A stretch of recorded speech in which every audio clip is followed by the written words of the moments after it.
Welcome everybody. Welcome back to the stream. We're multi-streaming on multiple different platforms, so appreciate anyone that's popping in early. BTS, it's BTS. Good to see you back, bud. Good to see you back. Hopefully you're holding up pretty well after last night. I think the Canes though played a pretty solid game overall.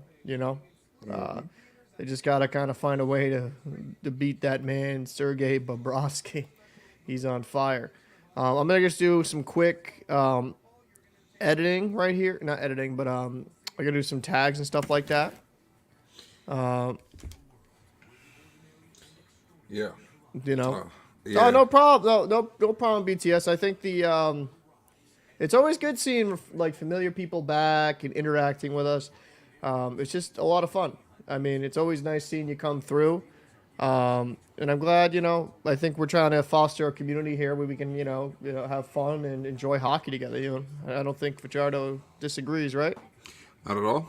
Yeah, definitely join the Discord too if you haven't, bud, because Fun we're gonna times. try to get that going a bit more. Just we got so many projects going on. We need to kind of set up the Discord probably a little bit more, but definitely join and have some fun. It's always good seeing you. So what do you think of this game here, Alex? So what's your opinion here? It's it's gonna be a situation for you know for Dallas to kind of like just show up and show why they're so highly ranked. I know that Vegas is also a highly ranked team, but all throughout the year, all you heard about was how explosive Dallas's offense was and how comparable, I guess, Mm, to Edmonton it was, right? So mm, it's kind of funny how Vegas is going to be the one, that has to stand up against both of those offenses. Two very high-powered and dynamic offenses in Edmonton, and then now playing against Dallas. They already shut one down. This one was supposed to be second. The only difference mm, between the two is that Dallas has a better defensive core. They have a better defensive mm, game. So, it's kind of like a chess match. And just like the other series, it's one of those where it can go either way. Both sides are playing really tough, really well. And it seems to be games of runs, right? Everybody mm, kind of finds like little runs here, maybe 4 or 5 minutes, maybe 7 minutes, but it's always runs. And at one point, whoever's on a run right now is going to be, defending a run in the next couple of minutes. mm, It's not guaranteed that, hey, my team is controlling the game, controlling the play, that they're going to control it for the whole game.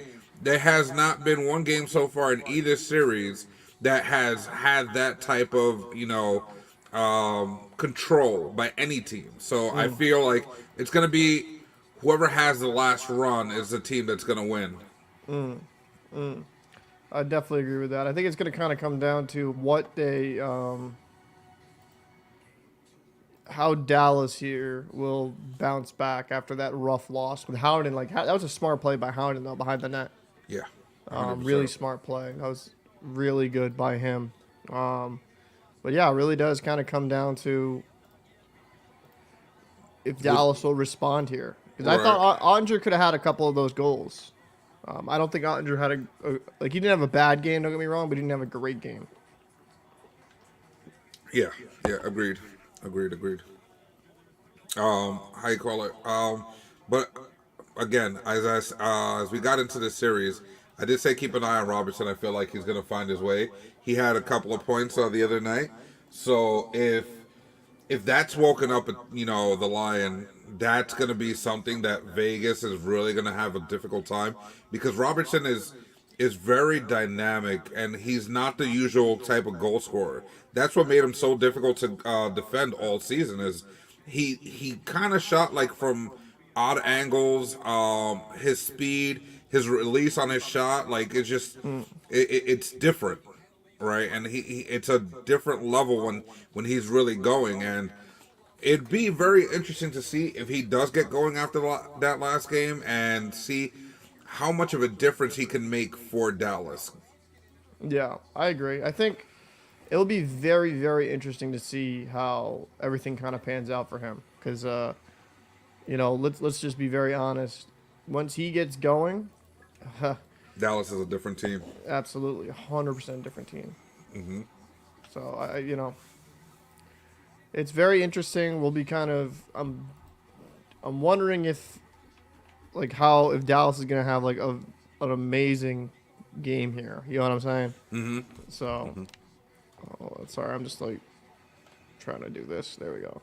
Should be good here now. Finally. I'm good. So it sucks like managing both channels because it's a lot. Yeah, yeah. I mean, for some people, I see you guys responding on Twitch. Most of the comments that we're responding to at the moment are from our YouTube channel. Do you have the link? We could just drop it in here so they can, if they want to switch over and just get into commentary with everybody else that's kind of speaking. Yeah, hold on. I can do that in a second. Okay. Let's see. But yeah, it's been a amazing playoff. One of the goofiest ones I've seen to this point, where everything that's supposed to happen didn't happen. Everything that you thought couldn't happen happened, and people that you thought would be the ones and stuff like that were not. People who were underperforming have been stars. It's just been absolutely crazy. It has been. No, it's absolutely been nutty. Okay, there. Now I'm done with that description. Stuff like that. Apologize. I just trying to get this commentary up. Yep. Let's see here. Let's see, everyone. I made tags. And kudos to Jack Eichel, right? A lot of people wrote him off after that whole situation in Buffalo.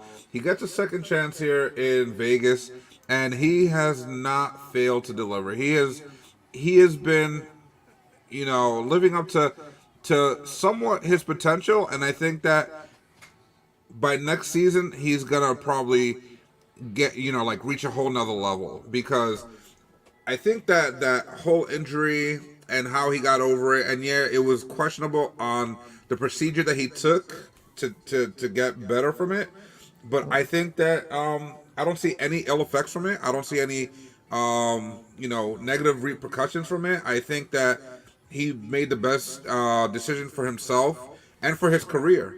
It was kind of like a questionable thing when it all went down, but I really think that it was definitely the best thing for him. And man, he just looks like he keeps getting stronger and better as time keeps progressing. Oh, dude, my boy Aaron could join us. You want to do that? Let's actually. Yeah.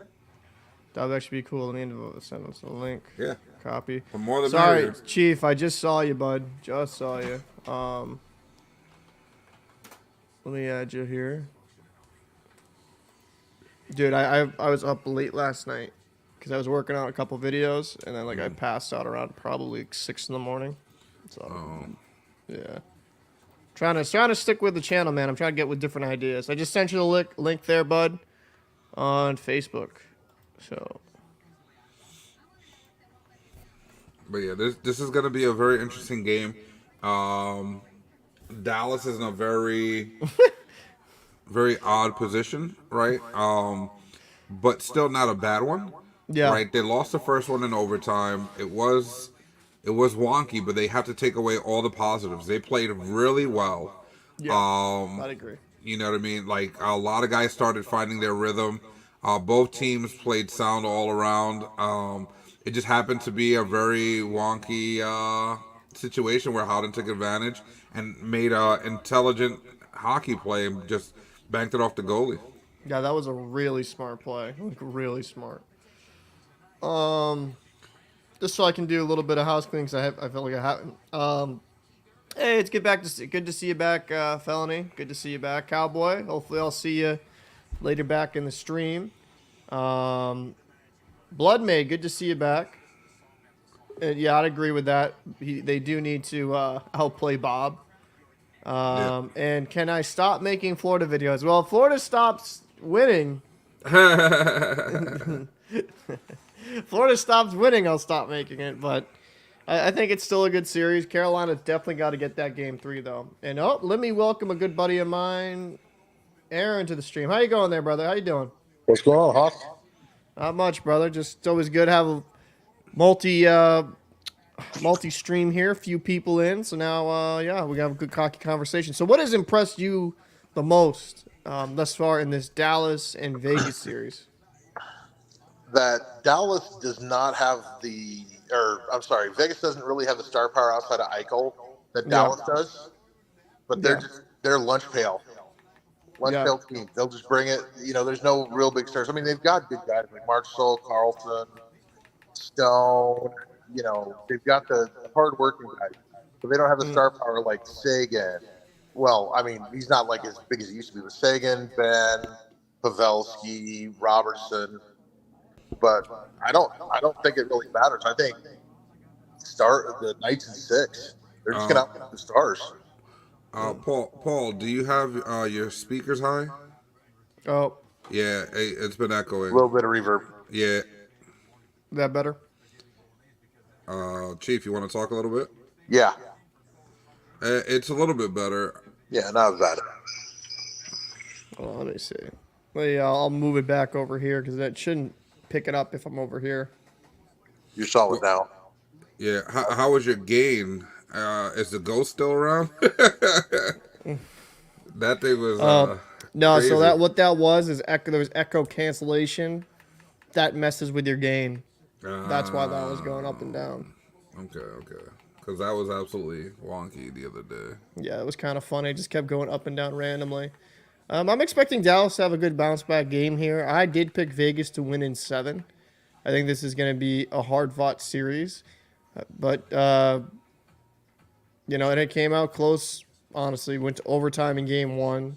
Robertson gets a goal. If he can get going, that's going to be key for the Stars. Roope Hintz had a nice little wrist shot. He's been the best player on Dallas. Yeah, he's been the most productive and best player. Yeah, I think he's been probably one of the best players, if not the best player throughout the playoffs. Outside of his goal scoring and his point total, if you look at his game, right, he doesn't miss a beat defensively either. So as a center, that's extremely hard to do, to be the most productive player on your line and be one of the better centers on the defensive side. That's a very difficult feat to do, and he's doing it quite well. Yeah, I didn't know if I was going to find the game. I didn't realize they were putting it on ESPN Plus. I was getting a little stressed. I was like, No, it's on ABC. Yeah, it's on ABC. yeah, I got it on ESPN Plus, so. Oh, okay.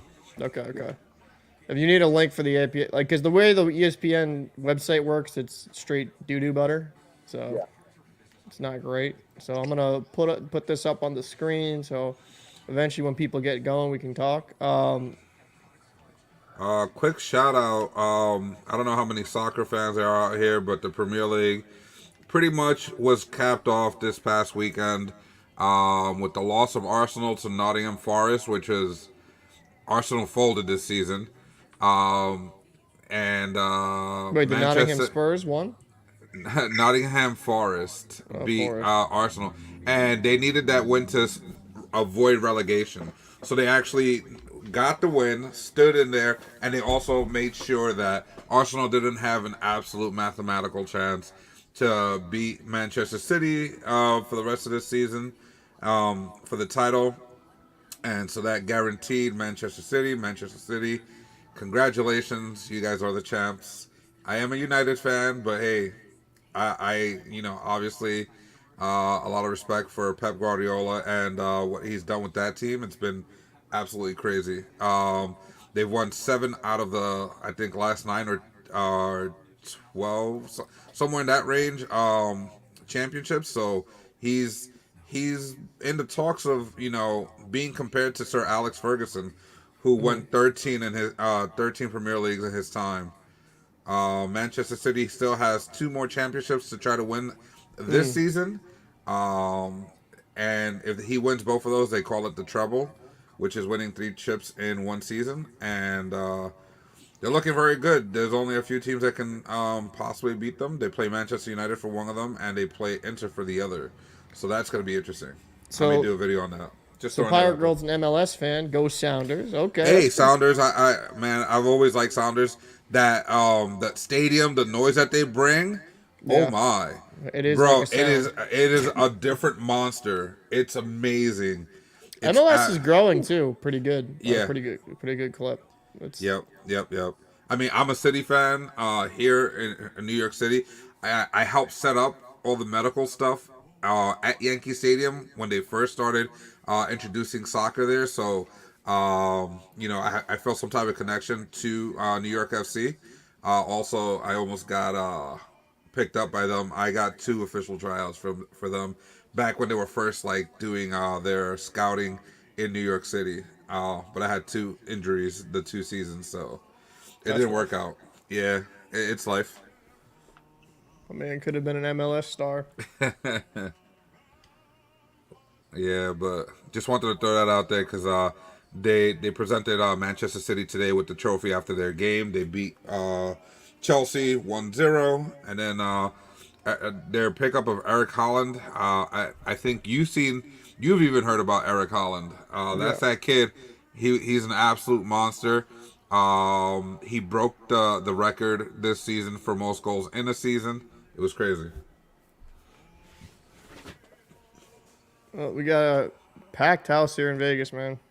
Yeah, it looks good. Oh shit! I just looked at the Panthers video I did, bro. I did not realize it got over 16,000 views. Oh, nice. Holy crap! Okay, cool. Well done, sir. BTS played it a few times with hate at you. I'm just kind of waking up.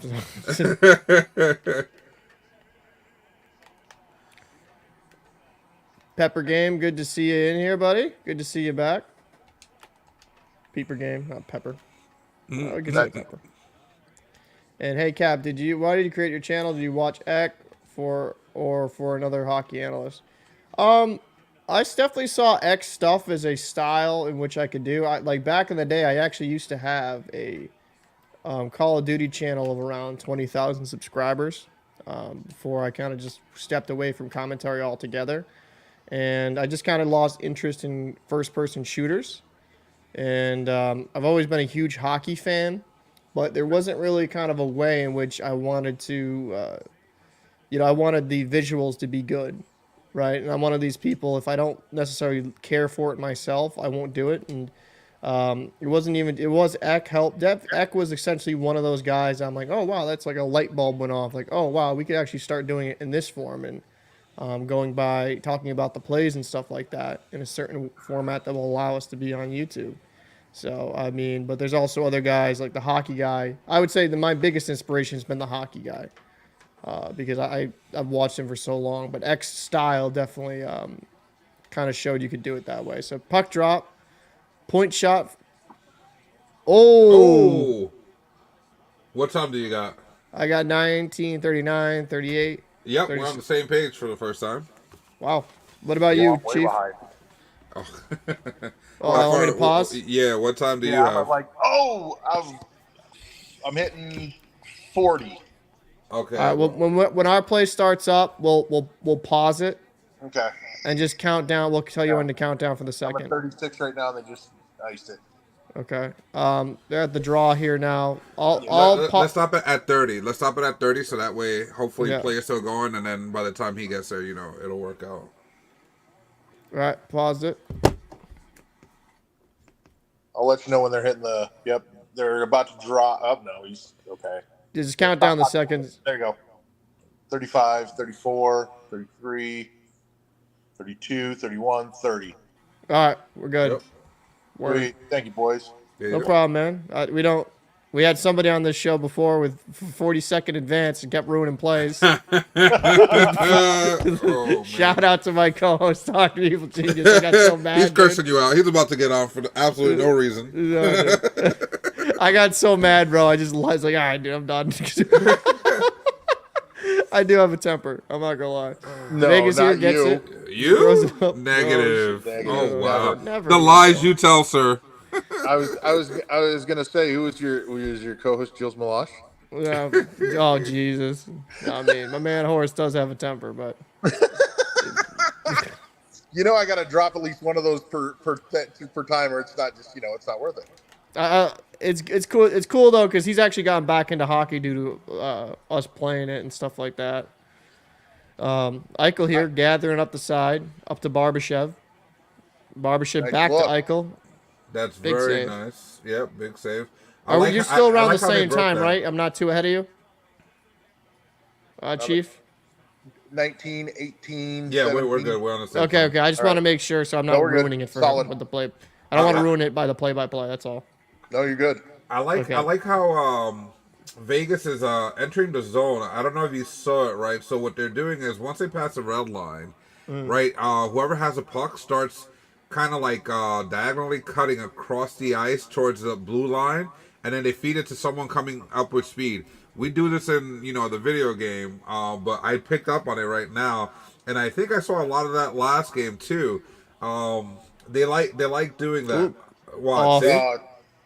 They're off there, but you see what I mean? Once they pass the red line, they start cutting diagonally, and Yep. they either carry it if they get the space, or they look for the open man with speed coming down the boards. No, that's it. It kind of opens up lanes, Like Yeah. that's actually in high school for the Saints when I played first 2 years there. The big thing was just crossing and going into the zone. So usually the center and the wing would kind of cross over with each other, and either the center or wing would carry the puck or throw it off. It makes the defense move their feet and kind of open up lanes. Obviously not at the NHL level, but it's a good way to kind of get some clean entry.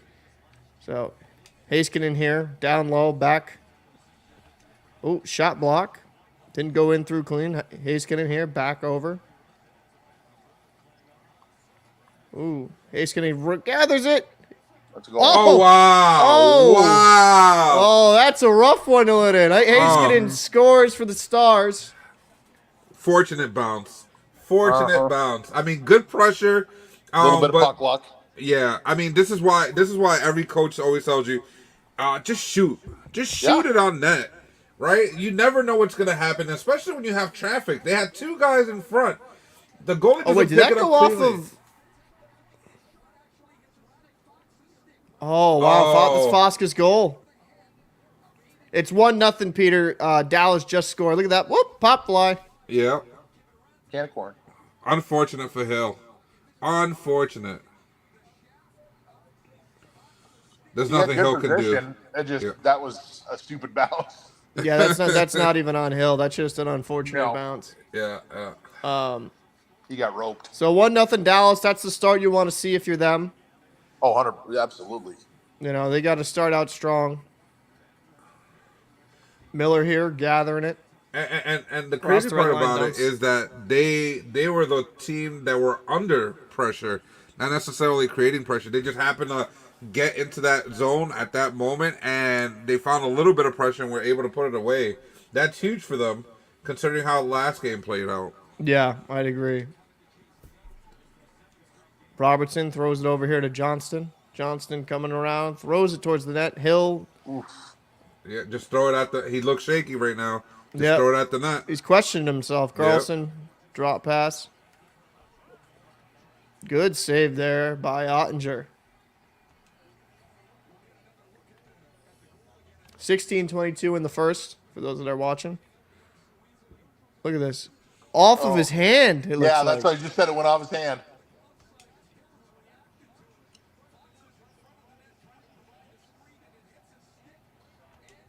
Dude, that is such shit for. Either that was Listen, his hand or look- right at the hand and stick. I was like, that's crazy. EA got it right. Remember what I said? Relax. Do not give him credit. No, I'm just joking. But Am I lying though? No, you're not. Remember the conversation we had offline, right? People who play don't understand that happens very rarely in real life NHL, right? So when we see it in the game, we think it's not a real thing, but we don't also take into consideration how many more games we actually play in the video game compared to real life. So those odds definitely go up. so BTS asks, what's the best hockey movie ever? Oh my God. Was Youngblood. Was it Miracle? Miracle is mine. Miracle's awful. Oh, Mystery Alaska. I like Mystery Miracle. Alaska's up there. Awful. Yeah, I like It's those weird, two. right? Like if I'm looking for, it's a hard one. Like for comedy, like Slapshot is pretty hilarious. Slapshots. Goon is good. Goon is funny. Yeah. But I mean, Miracle was awful. Did you? Awful? You think it's Yeah, awful? they misrepresented Herb Brooks so badly once Disney took over because Herb Brooks had the foulest mouth. And they even left out the part when they were losing to the Finns in the gold medal game. He walked in there, they were losing like 2-1 or something like that. He walked into that room and he said to those guys, he says, if you lose this game, you'll take it to your grave, your fucking grave. And that was not in the movie. And I was just, at that point, I walked out. I'm like, fuck this movie. Well, no, I'll agree with the Miracle. I thought it was a solid movie, but I'd agree that it was weird they only covered the Russian matchup and not the gold medal game because that actually had some good historical value to it. Well, yeah, they were behind every game that they played in that Olympic series. Yeah. They had to come from behind every game. But yeah, they misrepresented Herb Brooks so bad. Oh God, Well, that's so close. bad. So the puck is looking like it's a little bit bouncier than normal. Yeah. Well, for this ice at least, it wasn't this bouncy in the last game that they played. Oh, the Mighty Ducks is up there for fun. Yeah. The Mighty Ducks up there for fun. Quack, quack. Quack. Hanley here. Good hit there. JL says Russians get shit on all the time. Okay. If you want to watch something great about don't watch the movie Miracle, watch the HBO special on Miracle on Ice. That is fantastic. I have watched that. That is done really well. I'd agree. Yeah. Theodore here gathering in his own end. I mean, Throws it up. Also, Right here to Barbashev. Oh, Barbashev trying to get fancy with it. Good defense there. Way to stay your ground. Pavelski will flip it up, neutral zone, but ooh, Pietrangelo was almost gone. That's off. We have like 3 guys on 1. Holy crap. There we go. I was going to say, if anything comes from that, it's going to be called offsides. I'll call it back because it was definitely offsides.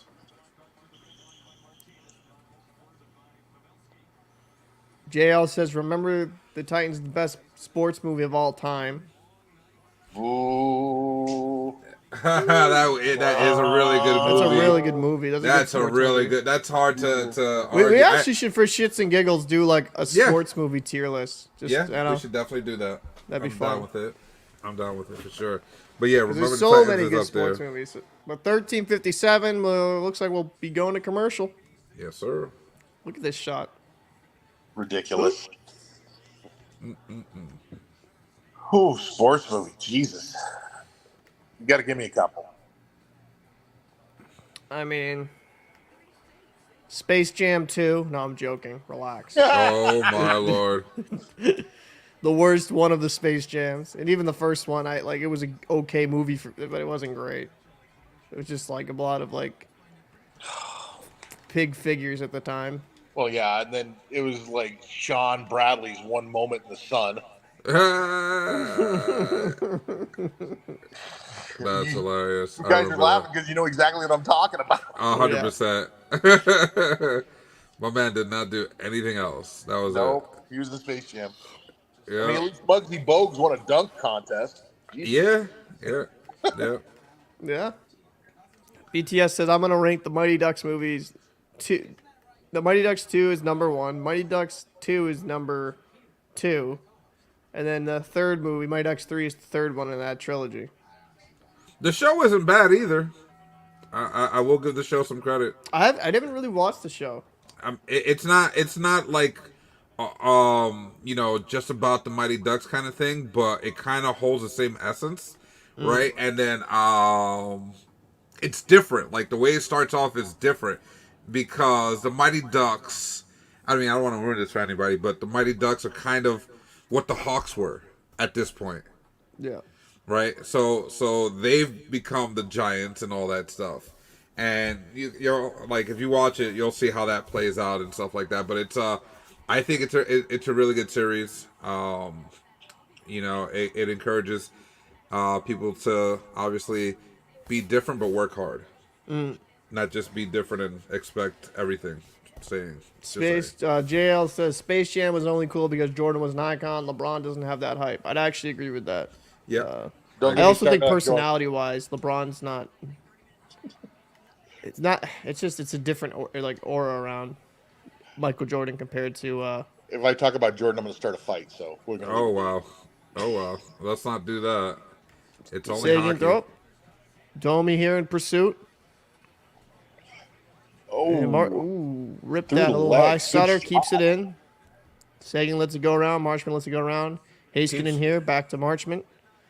Yeah, Vegas. For Dallas. Oh, good play there by Smith. Nice. For Dallas, he needs to keep shooting. Oh, come on. Adin Hills looked a little rocky here at the beginning of this game.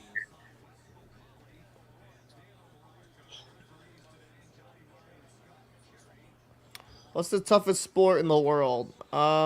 Rugby.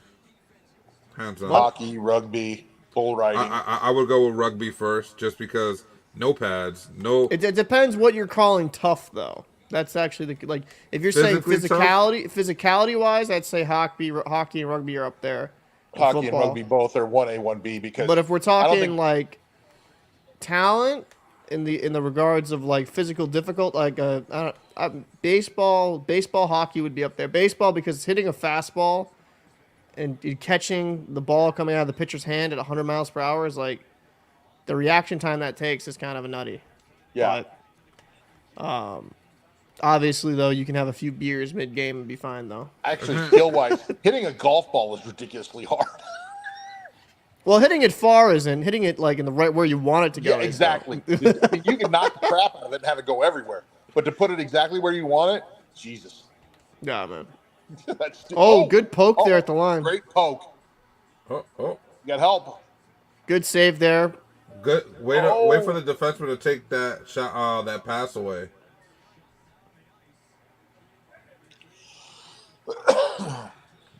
A Harley. Someone said wrestling, like WWE. No, I think real wrestling. Oh, like Olympic wrestling, that type of wrestling. I mean, that's physically demanding. I mean, you're only going for 2 or 3 minutes, but damn. I went to a few wrestling practices when I was in high school. No thanks.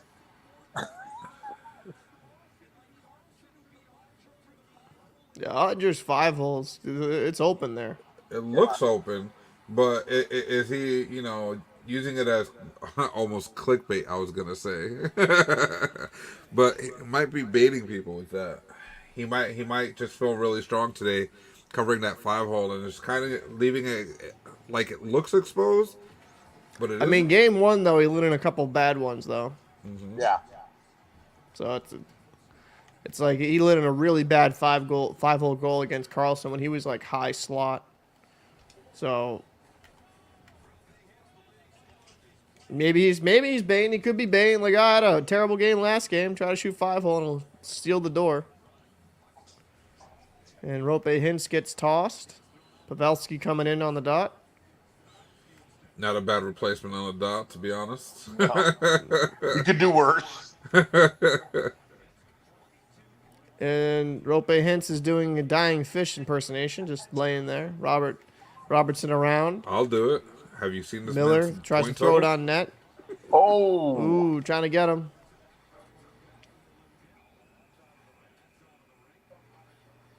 Someone said men can't look manly on ice skates, and someone said spoken like. Wait, what? That's interesting. I mean, guys punching each other in the face for the sport. I think that's pretty. Yeah. That was a good try. All right, I have a challenge. Whoever said that you want to get on some skates, yeah, I'm with it. I'll show you how manly it can look. Put on a bunch of hockey equipment, come at each other at a high end speed. It's a pretty difficult sport. Yeah. Here at the point, Heiskanen wide. It must have been Stephen A. Smith again. Oh man. The poor man Skip Bayless. Oh my. I don't care for either of them, if I'm being honest. The only person I don't like more than Skip Bayless is Max Kellerman. Wow. Yeah, I could actually kind of. I remember now. Max has disappeared though, right? Like Good. he's kind of like faded, like from where he was before. Well, because Stephen A. Smith wanted him off the show. Yeah. Well, do you remember now? I know Paulie doesn't remember this, but I want to say, if you're, how do I say your name, brother? I don't want to. You just call me Far. Far. Yeah. Do you remember when? Now, I used to live in New Jersey for about 15, 16 years. Remember, like about 10, 15 years ago, when Max Kellerman and Stephen A. Smith had that show together, and how awful it was? Yes, it was absolutely horrific. That it was bad. That was like watching the Hindenburg on a loop. Yeah, it was bad. Like some of the things they said, you looked at them and be like, "Do you know anything about these sports? Like, just please let us know." Great look. Oh, good try here. Oh, looks like they'll be going on the power play. Oh, good move. Good move. I mean, Vegas. Wow, has had they might be going pressure. 5-on-3 here. Really? Vegas has had all the pressure. They only gave him one penalty. You know how it is. Shall I dare say it one more time? Nope. 5-on-3. Did they give it 5-on-3? I'm watching with the sound down so I don't get any reverb, so I'm not 100% sure. I know at least one's in the box. Yep. 5-on-3. Yeah, I mean, you can't just because one's already been called. Oh, wow. Like, yeah, those are egregious. Can opener. Oh, tough. I mean, Vegas deserves this power play. They've like I said from the beginning, they've just been applying all the BTS, pressure. don't feel like you're talking too much, by the way, dude. We want the interaction. Nah, dude. talk, bro. Yeah, man, dude, don't. It's good. Gives us stuff to pull off of, honestly. Yeah. So 5-on-3, 10:29 in the first period. What were you saying for Jarno? That how you call it? Vegas has been all over it. I know the score says 1-0, but from the beginning of the game, Vegas has been on top of Dallas, and Dallas has found that one little spurt, like kind of like counterpunching, but they haven't really like had too much to hold on to. It's been just counter punches here and there, but Vegas has carried the play for the most part. Yeah, I would have to pretty much agree with that. I think what I like what I'm seeing as a Vegas fan. Stone here on the half wall. Throw it over here to Eichel. Eichel looking for Theodore. He's got to shoot that. I'm sorry. Oh, what a! There you go. Didn't go through clean, but he got a shot on net. Good finish there by Stone. I think he was trying to He was trying to get it to Eichel, and it just sort of popped, and Stone got it, and it was Merry Christmas. Yep. Good play there. Like we said, 1-1. 1-1. They still got time here on the power play to get another. The captain gets the first goal. In BTS, why do I have different capitalization? It's more of a reference to my old YouTube channel and my gamer tag. That's why it's like that with the capitalization. And I actually do have a captain's license on the water too. But I made that screen name before I got there to that level. He does but not. He's a pilot of the tuna boat. That's all. He owns he owns a box of what is it? Dick. What's the name of that cereal? That went off Captain Lindell Crunch? skates. Oh, Captain Crunch, bro. No, that shit. I used to have that as a kid. That shit used to freaking be great. That's the reason he really chose his name. It had nothing to do with his actual water ability. You know, Relax. I think you need Relax. to I contact go. General Mills. You're stupid. I Copyright. go around. Stone. That's it. The whole show's getting flagged. Don't make me end this stream like I did on Evil. Oh god. Yo, 40 seconds here on the power play, you dicks. Carlson coming in, throwing it. Man. You know, far, I like it. It's barely 11 minutes in and we've already wrecked it. It's already over. Already done. Screw you guys, I'm out. Oh man. So Pietrangelo up to Carlson. Carlson back to Pietrangelo. Down back to Carlson. Carlson.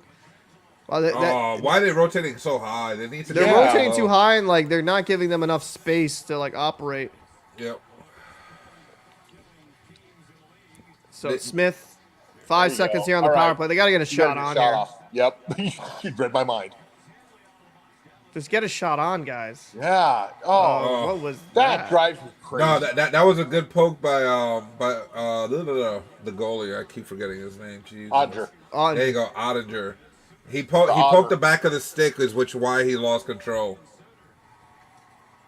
So good poke Johnston by him. here tries to center. Ooh, right through.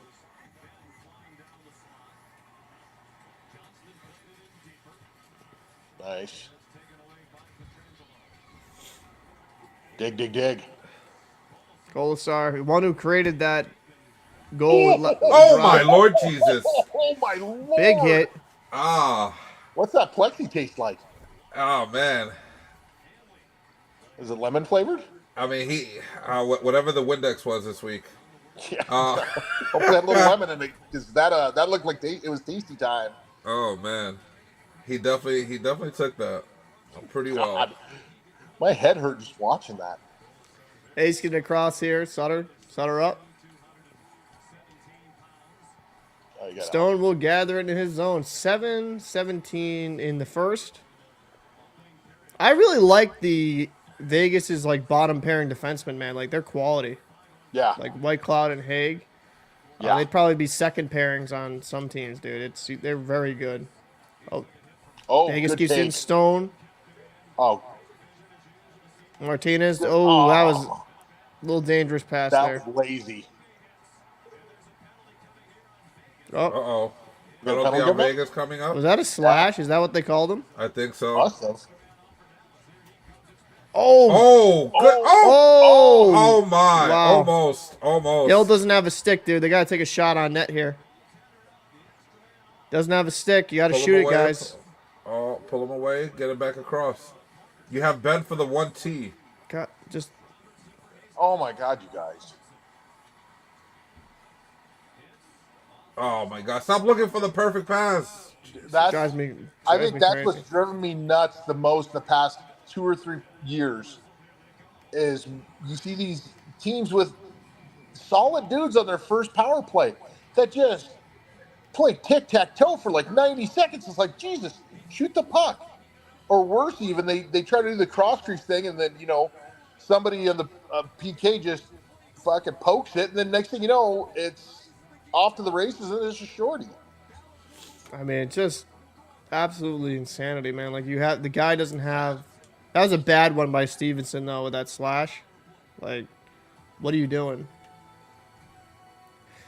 I don't know, man. Like, the problem... That's what I have an issue sometimes with some of these guys, because they're so talented. They just won't take the shot, They want that perfect... They want that perfect goal where, let's be honest, it's usually the garbage that goes in. Uh-huh. Drift is back. Smelly ass, dirty ass nights, what Drift says. Filthy locker room, they all smell. I won't. Not a fan of the Golden Knights. I won't disagree. AKA the Golden Bettmans. The Golden Batman, Jesus. Well, I'm not wrong. They're the team that during their expansion draft, they get all teams can only protect 6 or 7 guys instead of usual like 9 or 10. Yeah. Come on, Gary. Listen to me. You're dirty.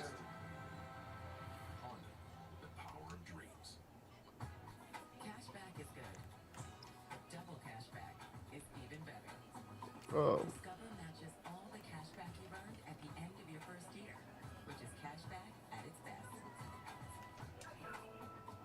Let's see.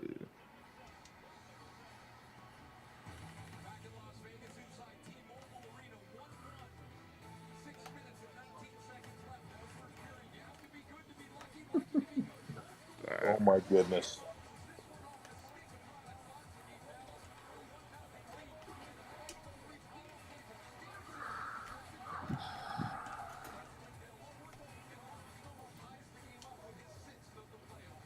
Oh, Chandler, what are you doing?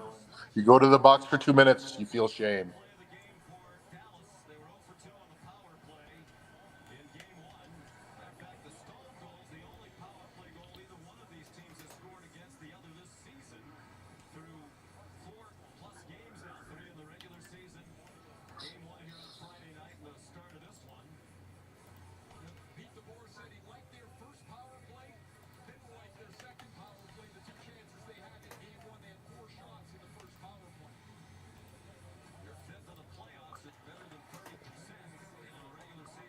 Oh, Robertson could keep it in.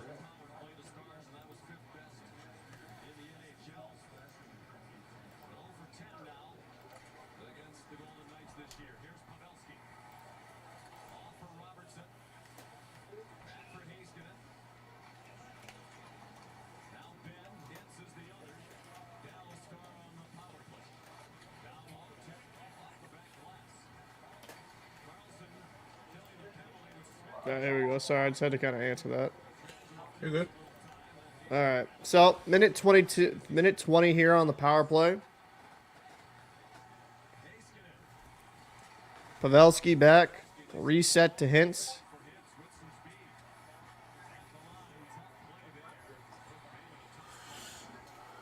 Vegas doing their best Carolina impression, holding the blue line.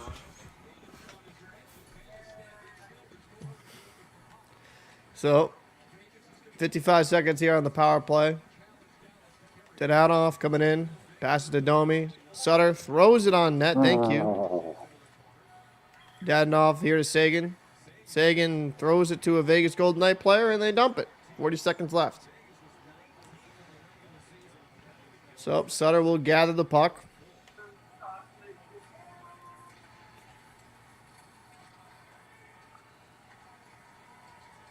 Just dropped it off. Dadonov here to Johnston. Johnston, just shoot the puck, dude. You're in the slot. Oh, my Lord, dude. Smith trying to throw it to Carlson. Oh, almost a shorthanded opportunity there. 11 seconds left here on the power play. Heiskanen being a forward down low. Good body. Way to keep it there. So, power play is about to expire. We're at full strength. Guys come out the box. Good kill there. Great kill. Oh, Omaha. Oh, good Just try. missed Stevenson. Good try. Hitler. That reminded me of some NHL with Jeffrey. Yeah, bro. I just tell him, like, go deep.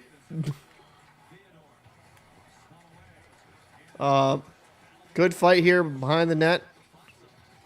Voska loses it. Knights will regain control. Eichel trying to get to it, just not enough can't. wheels. Oh, good take. 2-on-1. Hanley and Gervonta. Now Miller. And they will ice this.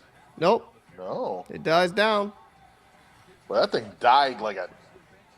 3:25. Oh, bad turnover call. there. Oh, they lucked out. Oh, did they ever look out? Barbashev. Puck has been a little bit bouncier than normal. I said this earlier. Very, very chippy ice.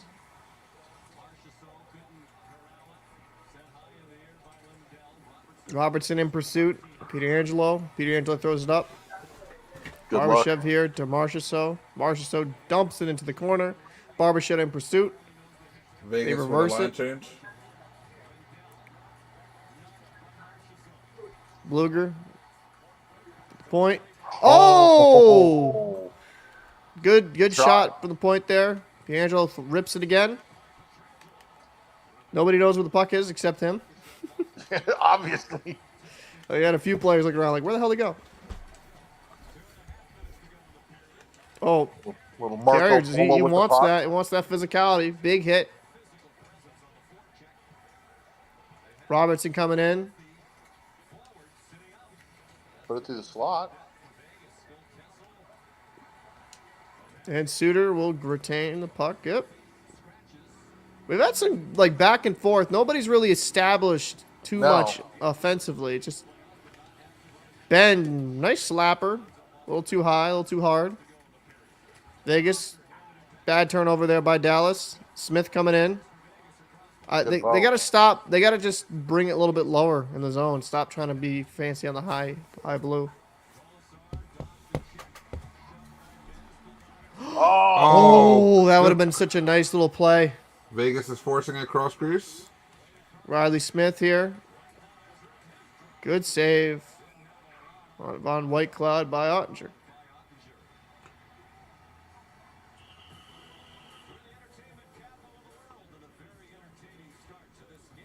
I want to go to a Vegas game, man. I've never been to Vegas. Me either. Really? Nope. Interesting. Interesting. I've been to Hey, Belgium. Paulie. I've been to Scotland. I've been to Europe. I have not been to Vegas. I have yet to be to Europe, but I've been to I went to Hong Kong, I went to Thailand, I went to Los Cabos in Mexico. Um, yeah, so like I've hit that western side. I want to go to obviously Hawaii at some point. Hey, Paulie. What up? Maybe not this. Maybe this year or next year. Fly out here and then we'll go to a Vegas game. We'll just go see the Avs in Vegas. That'd be fun. We should do that. We should plan that. I'm down, dude. Definitely. Jared, do you want to come? Yeah, of course. You know me. Yeah. I'll figure it out. Make that a plan. That'd be fun. That'd be fun for the channel too. Yeah. Yeah. They'll be like, what trouble can these guys get into? Oh, don't Don't even get you started. no, that could be bad. He's like, I have flashbacks and it hasn't even had it happened yet. Yeah, no. I just know with the right Mixture? party favors and The right party favors. I like that. yeah, I think well, I know it'd be trouble because Mr. Temper? I'll let Paulie tell you about the time we had the NHL team of politically incorrect names. Oh, my. Jesus, no, we'll say that off air. Yeah, you can't say that on air. That'd be trouble. But that was remember the one time those dudes quit because they saw our names. That's how bad it was. Far. Oh, man. We're playing drop-in threes and they saw our names and they quit. So it's welcome back, Cowboy. Jesus. So offensive draw here for Vegas, the offensive zone. We'll say that. So Sagan against Stevenson, and Sagan gets the win. Oh, What that a hit. Yeah. That was a good hit. was a good Stevenson though gets it in the Dallas zone. Oh, that was a good feed. That was a good attempt. Stevenson A-frame right there. That was good, strong on his skates there. Couldn't keep it in though. Theodore up. Howden, the OT winner. Oh, he could have hit Good bump. Eichel there. Good bump.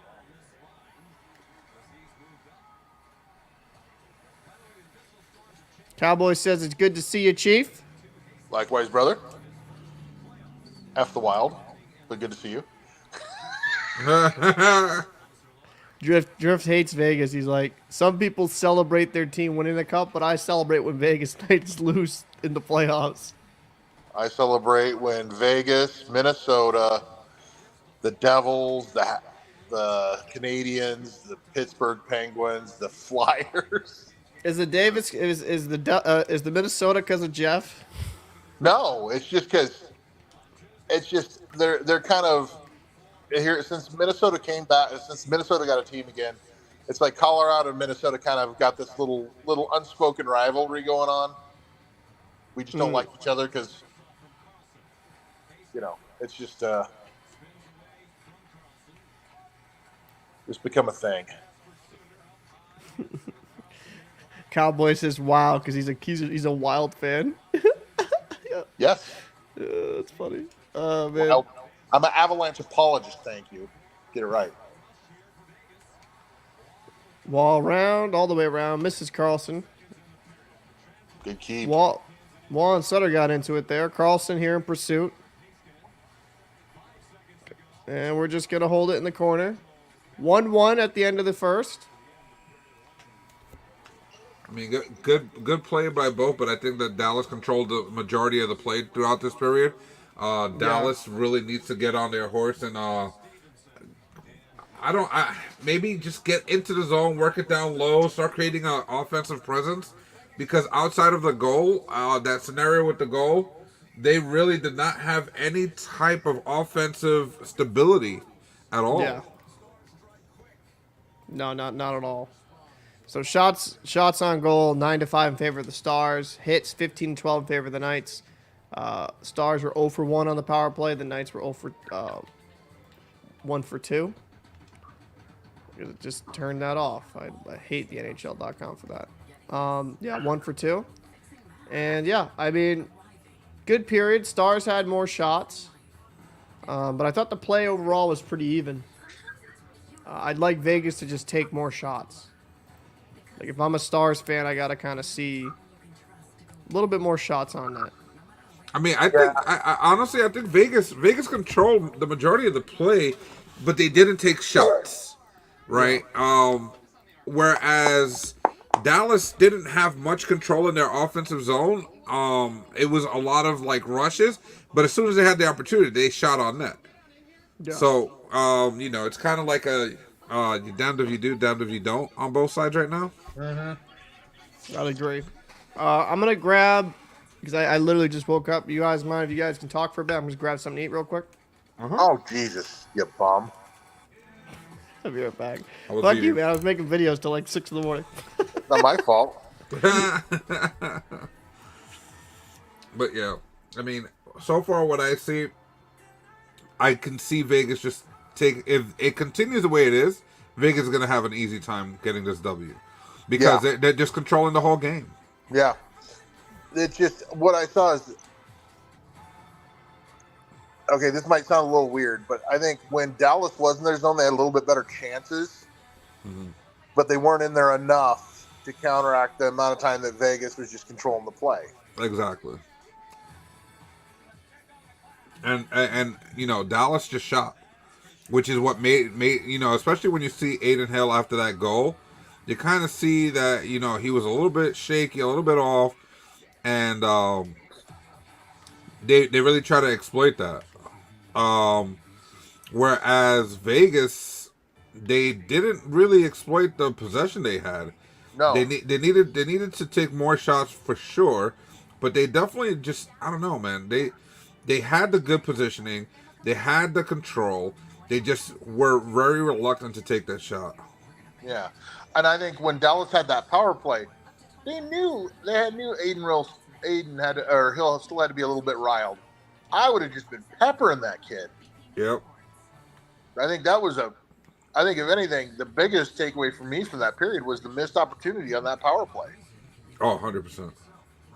Because that kid's rattled from that, the goal that it wasn't really his fault at all. But, you could tell he wasn't himself. Yep. See, and that's where the two teams are different. Vegas didn't have that killer instinct there, where Dallas did, right? Because as soon as Dallas scored that goal, every chance they had, they were just taking a shot. That's why they outshot Vegas. It wasn't that they had control. They saw how Adin Hill was reacting to the first shot after the goal, and they're like, "Oh, just shoot. We might get something." And they almost got a couple of goals in there, but they saw it. They went for the kill, and that's where Vegas just didn't. They just didn't jump on it after they scored that goal. Right, the whole team was a little bit jumpy, and there was a lot of confusion here and there by Dallas. Right, and Vegas didn't capitalize on it. They just held the puck, and eventually just gave it away. And they didn't take their opportunity. They had so many chances, and they wouldn't shoot. They were very reluctant to shoot the puck, which is it's hard to see, right? Because as a player, well, ex-player, right? You look back and you're like, I would have shot the puck. Why not? Yeah. Well, and I've watched almost every game up to this point, like the better portion of every game. Oh, I hate the ESPN intermission report, just as a side. Oh, yeah. PK Subban makes me want to puke in my hat. But anyway. Yeah. But yeah, Yeah. I got my comments. I'm just going to leave it at that. Well, but it's like, I'm assuming you probably watched just as many, if not more than I have. It's like watching these guys. It's like, how many games have you seen where the teams have been on the power play and they just don't wait? And I think that's where Edmonton takes a lot of advantage in that, because they're not afraid to just grip it and rip it. Yep. Or they find the good seam, make that good pass, and capitalize. Yeah. I don't know. That's one of the things that's been driving me crazy throughout the playoffs, is watching the. Yeah, it's tough. It's tough. I mean, you know they have the chance to take a shot. You know they can do it, and it just makes it difficult to swallow when they don't. Yes. You know, so for me, that's my whole thing. There is like, guys, just take the shot. Let's not try to be fancy here. Let's not try to overdo it. Yeah, you know, sometimes you do it if there's good defense in front of you, so you can kind of open them up a little bit. But if you have traffic in front or you have a shaky goalie, you take the shots.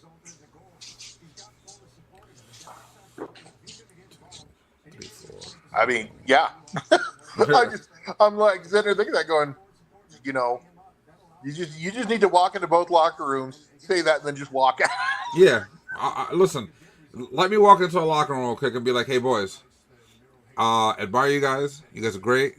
Right now, take a fucking shot. All right? Peace. Thanks. I don't even need an autograph.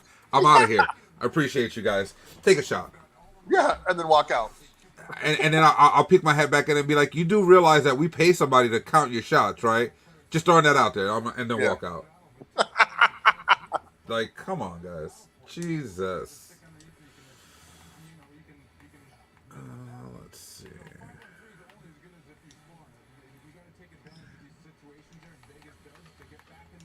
Yeah, I don't know. Oh, and as far as great sports movies, now that we got a second, Yeah. my favorite one is 61. Okay. Jackie Robinson. No, that was 42. 61. Oh, you're right. You're right. It was about Maris. Yes.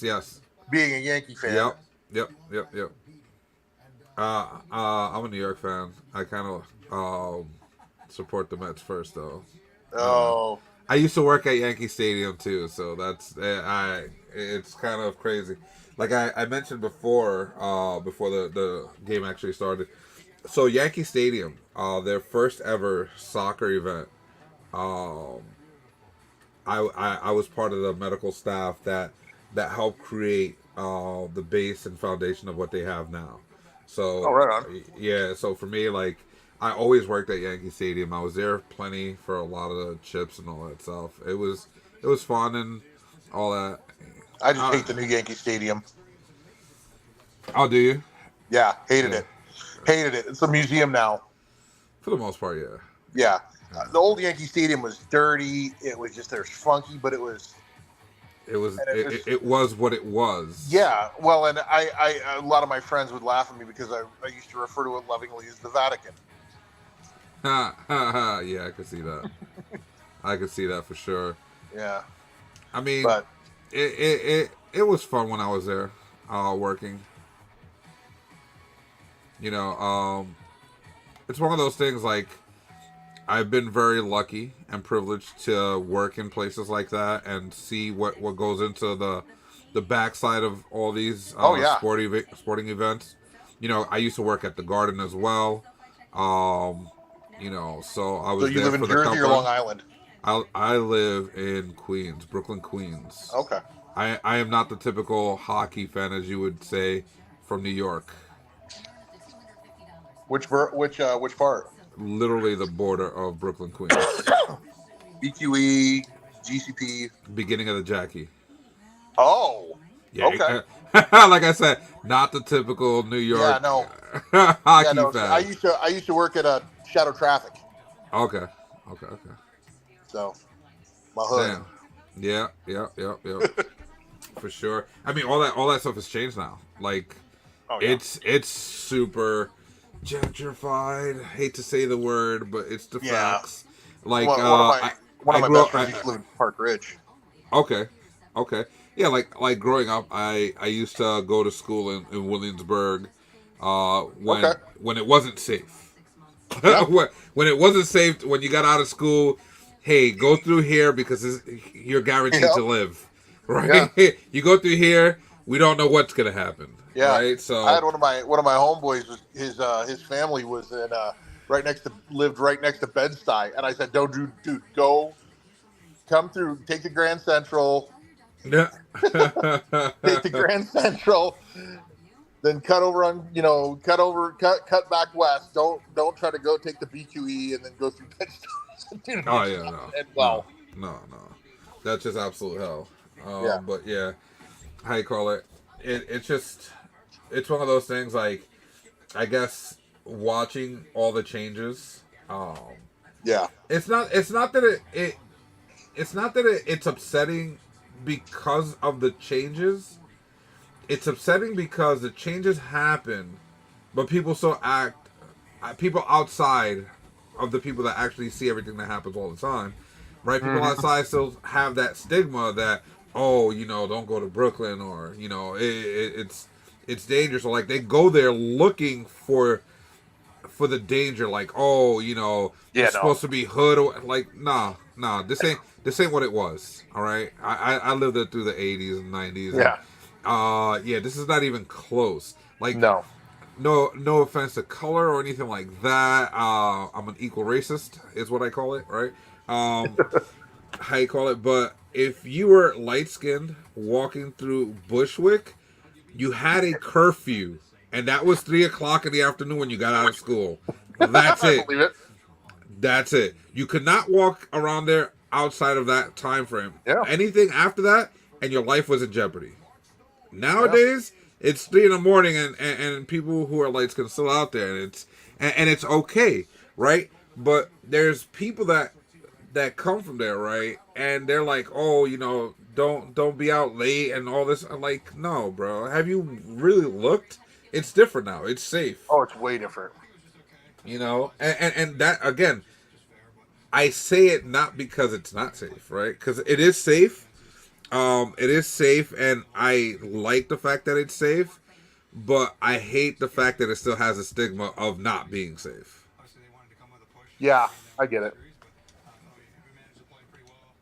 But yeah, Paul's over there killing his meal, and then he's gonna actually prepare it and then actually cook it. So we have some time. Right now, he's stabbing a flounder to death in his kitchen. Oh, 100%. 100%, yeah. The captain had to go to work. Yeah, had to bust out the tuna boat. Yeah. Oh, man. But, yeah, I mean, outside of that, going into the second period, what are you expecting from these teams? Whew. I really think it's incumbent on Dallas to pick it up. Mm. Because if they keep letting Vegas get these zone entries, they're gonna get one, maybe two. Yeah. And Ottinger's a good goalie, but after a while, he's not going to be able to keep bailing you out. Yeah, 100%. I agree with you on that one. I believe that everything is going to fall on the shoulder of Dallas. All the pressure's on them right now. They need to figure a way to sustain pressure on the offensive zone, because obviously Vegas is running rampant on them right now. The only thing Vegas has failed to do is actually take shots. Yeah. If they were taking shots, they'd be winning this game by a decent margin of at least 3-1. If they would have just taken shots.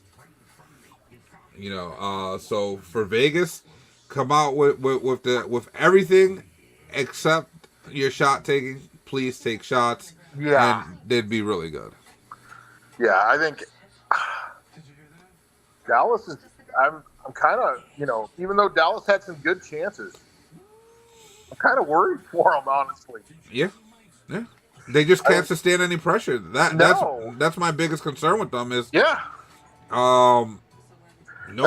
pressure. Play. Yeah. They're just not doing anything appropriately.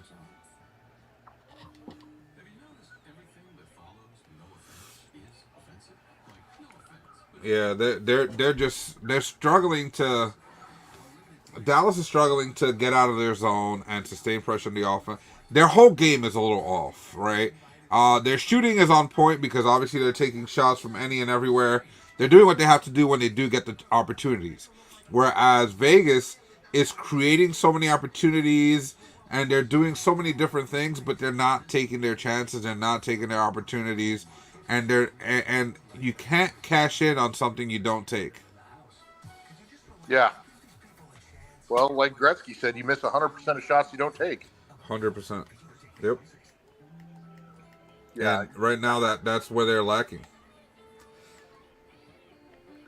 Vegas needs to, Dallas needs to come out with a good push. First 2 or 3 minutes. Yeah. Even if they don't score. Yep. I'll say this much, right? If Dallas wins this series, Vegas just needs to go back to this game, these moments, to understand that this is where they messed up. Yeah. What's going on, boys? Hey, you killed the flounder? Mm-hmm.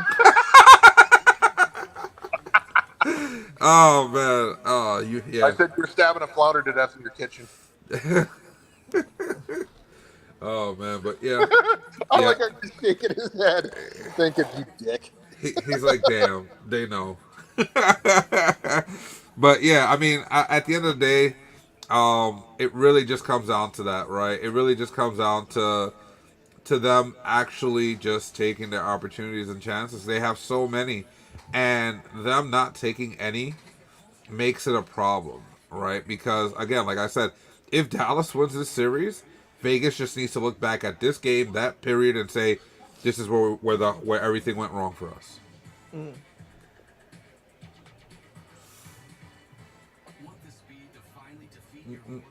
I mean, sorry. No, you're good. Well, basically, a recap of what we're saying is that for Dallas, they kind of need to just up the ante on everything they're doing. Yep. Obviously, except taking shots. They've been taking shots, so that's good for them. But they need to find a way to get into the offensive zone, get out of their zone, and it's the same pressure in the offensive zone. Whereas Vegas, who has everything else going for them, just needs to learn how to take shots, because that's their Achilles heel right now. Absolutely. I mean, I think camera's a bit blurry. I'm managing both channels, so try to get this up. But yeah, I think that'd be great. You heard, Paul? BTS says your camera's a little bit blurry. Mine? Yeah, that's what he said. It may have been when you first sat down and it made the adjustment. Okay. Yeah.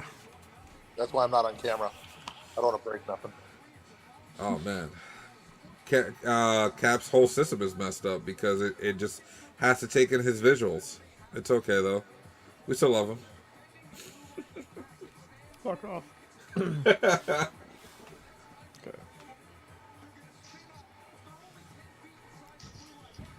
Alrighty. Perfect. That video is live. I'll go ahead and get that up. But I gotta say, right, one of the things that nullifies Vegas's opportunities is the chaos that is Dallas at the moment as they find themselves. They're just chaotically all over the place. So dropped, yeah. We're at 1950, 49. Everyone kind of lined up. Yep. Still lined up. Perfect. Because sometimes last night it was weird at times. Yeah. So you got 37, 36? 36, yep. Yep, on there. Okay, perfect. Yeah, I had to forward a little bit. Mine fell behind like a second or two. That's weird. Yeah. Smith here in pursuit. Heiskanen flips it up and into the bench. To the lady from Shawinigan, maybe? Shawinigan? Nope, that would have been a pen if he did. Oh, man. The lady from Shawinigan. Thank you for that. No problems. Did y'all, as the women's ratings in NHL, a woman is 94 overall. I think that's just for their league, though. I don't think if they play NHL players, it's the same rating. I'm not sure. I really haven't played the women's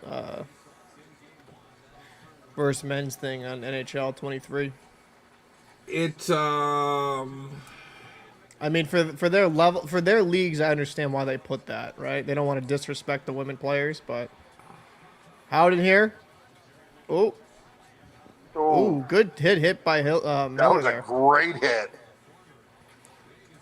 So we're tied up 1-1 here. Both teams got to try to get some going. Peters, big save there by Oettinger. Oh.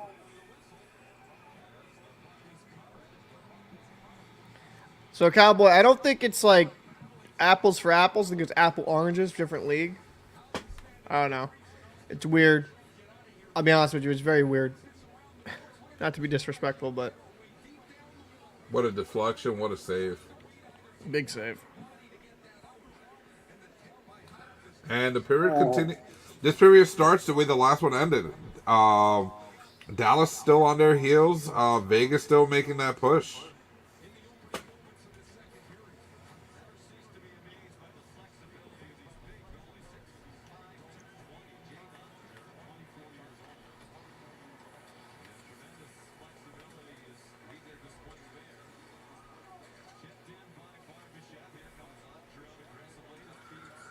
Yeah, the way I would say the way the characters looked when they were released weren't so great. Icing, eh? Yeah.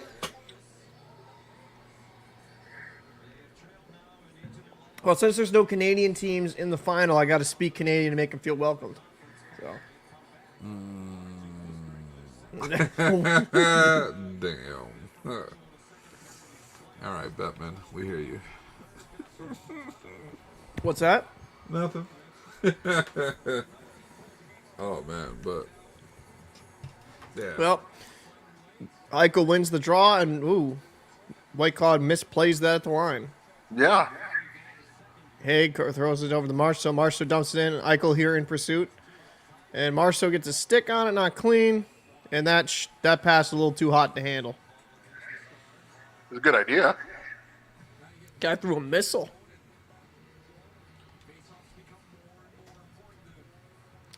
I don't know what Draisaitl's rating is off the top of my noggin. I'm assuming in the 90s. 80, 86, Wait, what? 86, 87. That'd be weird if it was, but you sure? I'll check for you right now. Yeah, I was assuming in the 90s. I mean, I know in Hut Did the base version of Draisaitl is 86. Just That's the base. really low. Oh, wait, are you talking Hut? Yeah, I'm talking Hut. Oh no, but the Hut cards. I'm talking actual ratings, like the franchise ratings and stuff. Yeah, like I'm that. gonna check that right now for you. Hold on. The Hut cards don't mean much because there's different variations of it. You know what I mean? Yeah. Oh wait, shit. I need to You know, they want to get those kids into the gambling young. You know. Yeah. Of course. Dallas getting something going here down low. Iranta back to the point, Let's see, where are we? all the way around. That was short-lived. Well, maybe not. Harley shot there, saved there by Aiden Hill. Active rosters. McNabb up. Fourth line here for Vegas, man. They got a lot of energy. Point shot, wide. Pietrangelo keeping it in. All right. Let's take a look at the Oilers. 97 for McDavid and 94 for Draisaitl. Draisaitl also has a 94, and the reason that that you probably say, why does a girl have higher and stuff like that, or it's because of the performance that Draisaitl just put up. We would expect him to be higher, but that's probably for next year, not this year. This year, coming into it, McDavid was a higher overall, right? But I think going into next year, it may be more of an even keel type of number. I mean, I would say both of those guys are really good players, just different type of players. So, I mean, I still consider McDavid as one of the best in the league. Oh, yeah, 100%. I just think that even though Draisaitl has been rated very well and very high, I still think he was underrated. Yes. Especially after seeing his performance in these playoffs. Yeah. Guy's an animal. Yeah. Heiskanen into wall.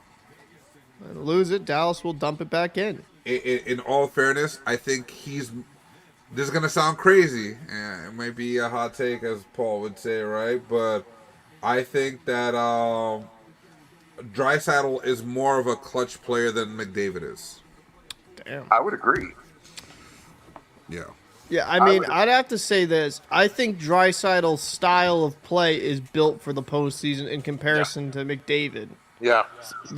So I don't think that's I get what you're saying. I actually don't think that's such a hot take. I think Draisaitl is just like his style of play is built for the postseason, whereas McDavid it's more high flying. Yeah. McDavid's got to be more Versatile? proficient in the playoffs. Like he just does. A little more grit. Yeah. Like when he gets going, he gets the speed going, man. Nobody can really stop him. But when you play in the playoffs and you kind of really toughen up your defense, like it's hard to like get those pretty plays through. Yeah. Oh, Vegas had a chance. Good back and forth here. Howden off the stick, down low. White Cloud down low. Ooh, just over Stevenson's stick. There you go. Stevenson here. Just trying to get a cycle down low, and Sutter will get the puck for Dallas. There's just not much puck possession for either team, man, in the offensive zone. It's really mucked up in the middle right now. Kind of reminds me of like some 90s hockey. Not as physical, but like 90s Devils, just, Yeah.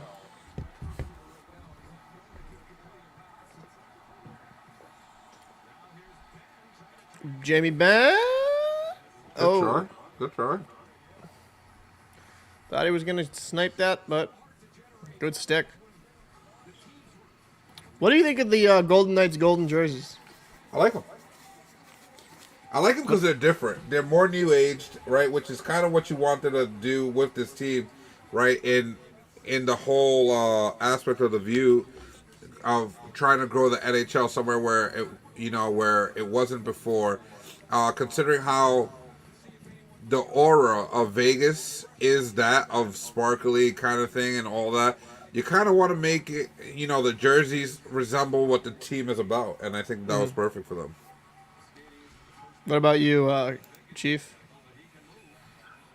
They're different. I just don't like Vegas. That's all.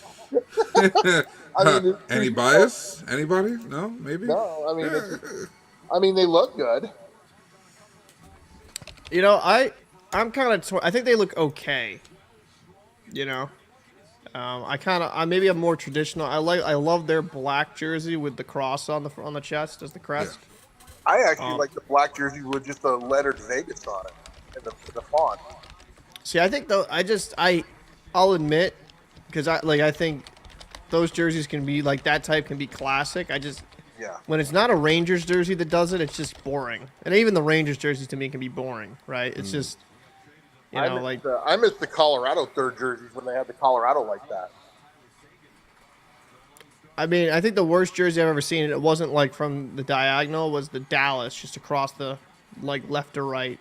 Yeah. Just like it was just horizontal. It was just boring. I'm like, what the? It's like, what are we, Dallas? You could have had the Islanders Groton Fisherman jersey. Yeah. The Islanders fisherman, man. Some people want that jersey back now. It's not bad, man. What a play there! Trying to drive to the net. I think the fisherman. It's just. Not great. Listen, it wasn't the worst. Is what I'm saying. It wasn't the worst. It was up there. It's top two. Oh wow. The worst alternate jersey I've ever seen is the Bruins with the Pooh Bear. With the yellow. That made my girlfriend laugh. She was coming upstairs. She heard you say that. She chuckled. What's that? She heard you say the Pooh Bear jersey. She chuckled. That's what we call it, dude. It's the Pooh Bear jerseys because it's not friendly. It's not like intimidating. It's just like, oh hi, how are you? He said Yogi on the front. Got it. I'll say the reverse retros on the white, it looks better because I think that color scheme is far better instead of the piss yellow they made it with back in the day. But yeah,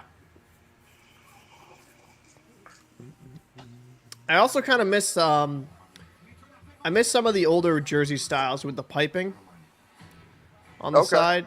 I I think it might have been Reebok. I like the Reebok versions of the NHL jerseys, Those weren't bad.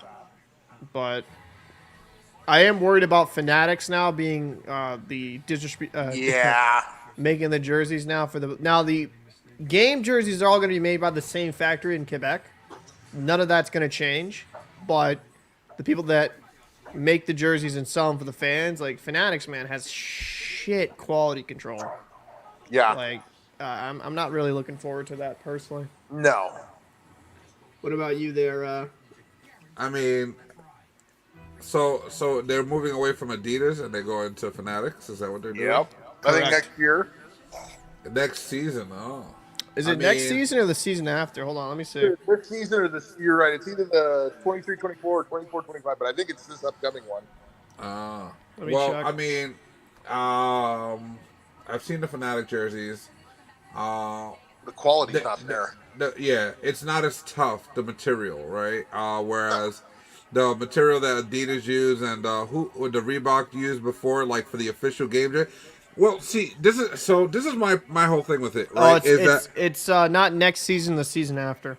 Okay, so my thing is whether it was Reebok, Adidas, or even Fanatics, they have different levels to their jerseys, right? So when you have the game quality jerseys that when you go to the stadiums, they cost you $300, right? Hands down, $300, $350, whatever it is, right?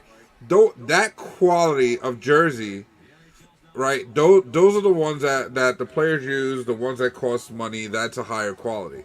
But all of these companies, when they weren't the main company, and they were selling their jerseys at $100 and something, the quality was always lesser. So I'm kind of curious. I'm not going to knock Fanatics just yet. I kind of want to see what they're going to do as far as the quality discrepancy between the game level jerseys, the high end, fan jerseys, and then the bottom end fan jerseys, because they have those three levels whenever you're like the main. So like Adidas has those three levels right now because they're the main guys, right? But once they're no longer the main guys, they're not going to produce the high quality jerseys anymore. You know what I mean? Same thing with Reebok. Reebok has two qualities now. They don't have all three anymore because once they stopped producing the main jerseys, they didn't need that high quality, right? So without knowing what Fanatics is going to bring with that, I'll wait until their jerseys actually drop, their game quality jerseys. Then I can make a judgment on that, because so far they've only stuck to the low end of the jersey quality side.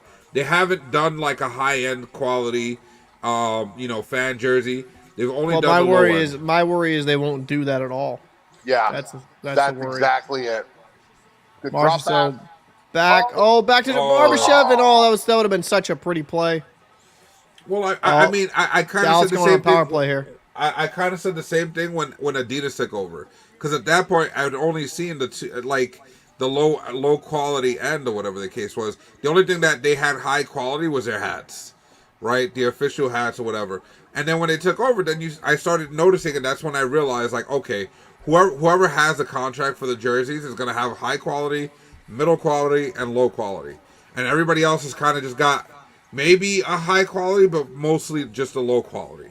And Fanatics has only been like low quality for people that can't. Those jerseys are expensive. Like, people don't have $300. Well, a lot of people don't have $300 to spend on a jersey, for one season. So No, I get what you're saying. Like, I mean, honestly, I think there's a lot of jerseys you can still buy from like past eras and past iterations. So Yeah. Dallas here on the power play, but yeah, I think it'll be interesting. I'll give them a chance. I'm not saying it's going to be a complete failure, like 100%, but I'm very pessimistic. Ben over here to Robertson, Heiskanen back to Robertson. Oh my God! Oh wow! Oh, wow. What a hit! Good hit. Great hit. Yeah, Pavelski's still trying to figure out where he's at. Power play though right now. Heiskanen, he's skating. He's one of the best skaters in the NHL. Hill, good play there by Hill.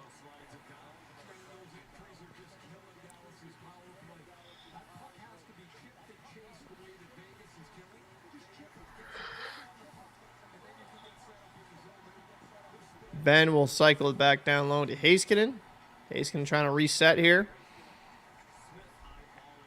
About a minute left here on the power play for the Stars. They haven't really gotten anything going. Roope Hintz carrying the puck in. See, the error that Dallas made right there is that once they gave up the puck to the guy who was coming in with speed, the other three forwards all gathered at the blue line in the middle. Like, how are you going to give a passing option or draw away the defense? You make it easy for Vegas to cover you guys. You're on a power play. Spread them out. Oh, bad turnover there. Was a bad pass. McNabb was a really bad turnover. Sutter here. There you go. Dadnoff. Oh, nice Barry. Wait, are you guys behind me like a couple of seconds? Yeah, I am. Oh, good man. Barry there by My bad. Robertson. My bad. It's all good. What time do you have? Well, not 1:10:39 now, but yeah, I let it play from when we were together, so my bad, boys. It's okay. No, you're good. Like, I don't care because you're not like 30 seconds ahead.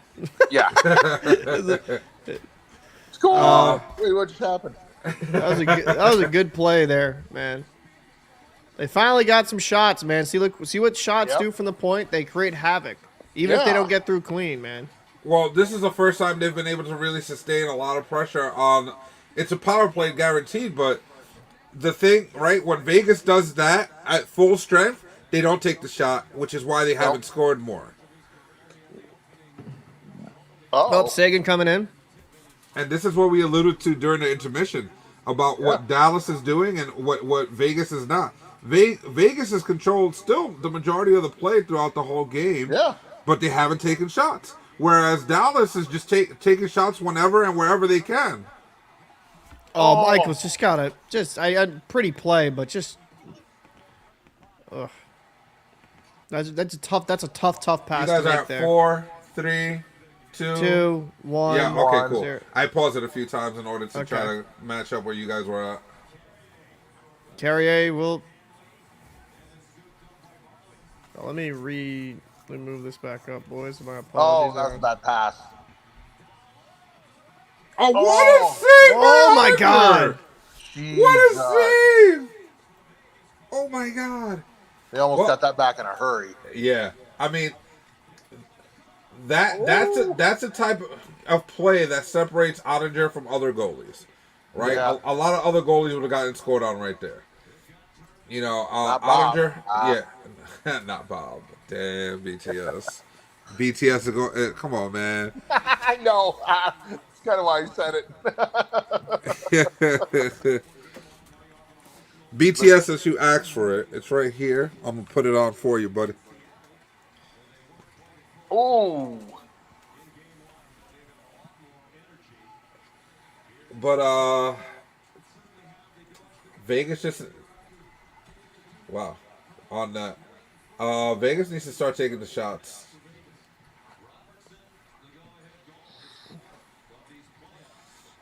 Dallas looks to break out, but Yeah, Vegas I mean, is doing Dallas is still, their breakouts haven't been clean. That's big. Robertson, man, 2 goals, 2 games. Yeah. So that's big. They need him to get going. Oh, almost Nice, another. nice save, a little another funky bouncer. bounce. Yeah.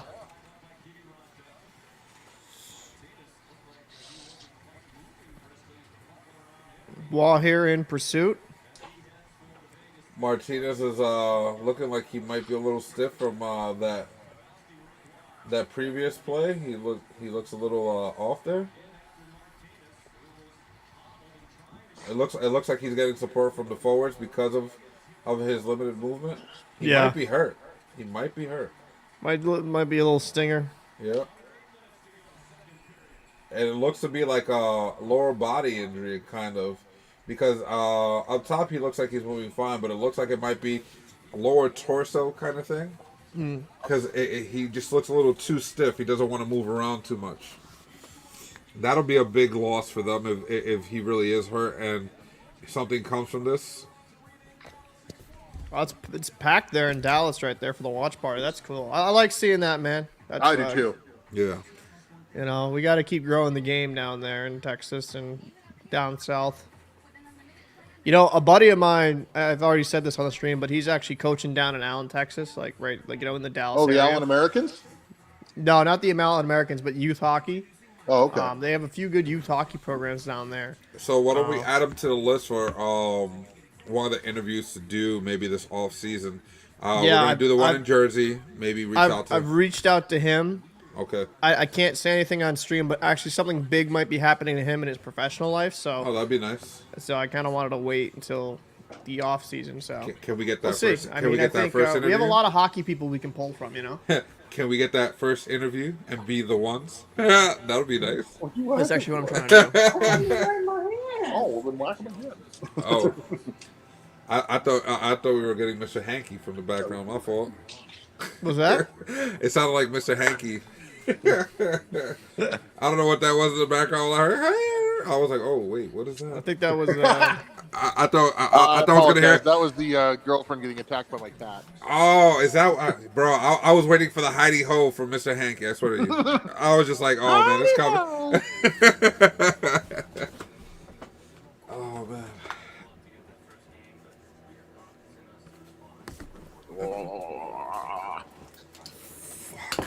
I definitely during this next intermission I'm probably gonna be off camera for a little bit. I forgot I have to do my laundry and my daughter's laundry. That's fine. That's fine. I got something to eat, so I'm good to go for the second intermission. No worries. Yeah, I forgot my daughter left all her clothes. She's like, oh. I was like, can you do the laundry? She's like, yeah. I was like, and then I'm like, all right, you didn't do it. She's like, yeah, I forgot. I was like, okay, cool, thanks, appreciate you.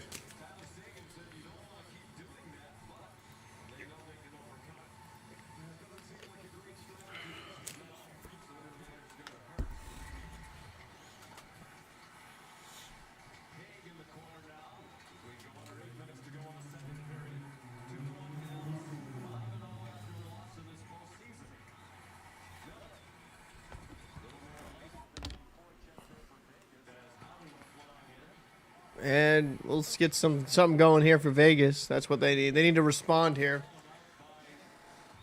White Cloud. Ooh, just a little bit offside. White Cloud will dump it in. That was a bad dump.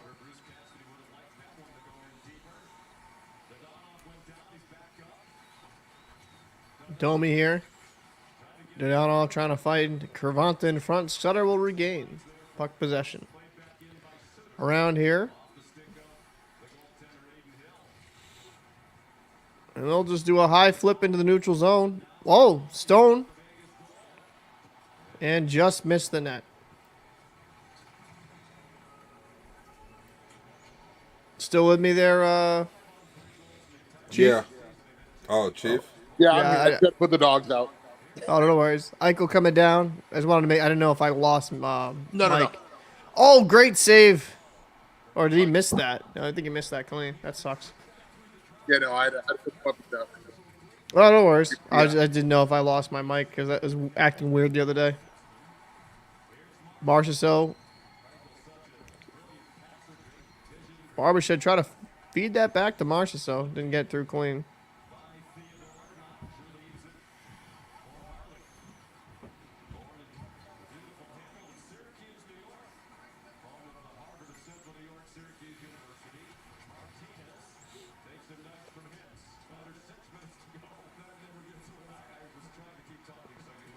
Carlson coming in.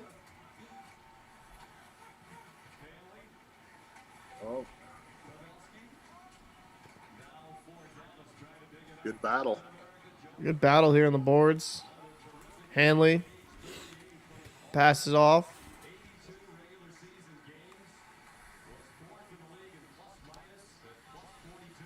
Martinez throws it up. Carlson back to Martinez. Pietrangelo up to Wall. Wall will chop it up the boards. Not Max. I have to agree with you on that. I do think that it's one of Pavelski's last opportunities, if not the last opportunity, for him to make a push for a cup. I would like to see him raise it before he goes out. I've admired his game since way back when he was on San Carrier with Jose. some speed. Oh, good defensive play there. Vegas hasn't really been able to establish much in the offensive zone, really. Well, it's Not turned the, around since the second goal. It's kind of turned around, but Vegas had all control before that.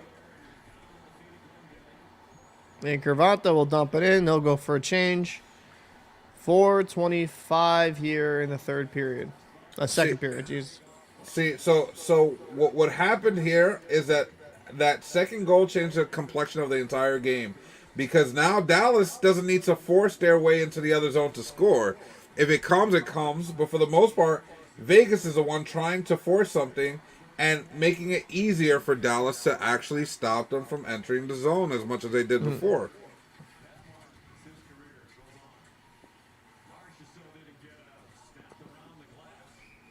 Yeah, that's up and out.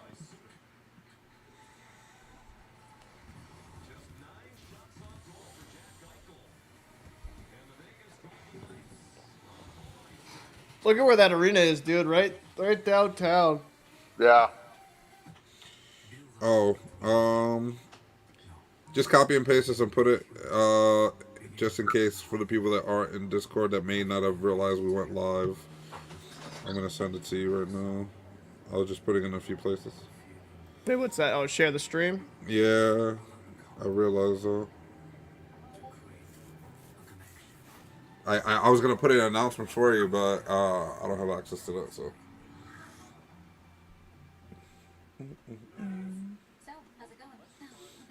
You can post announcements though, right? No. Wait, what?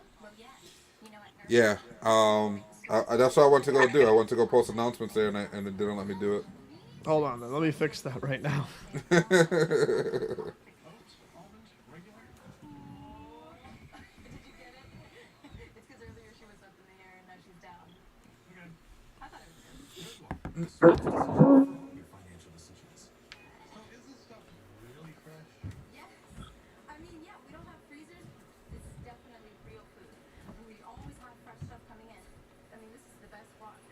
All right, I made you an admin too, so you should be able to now. Take a chance. You can.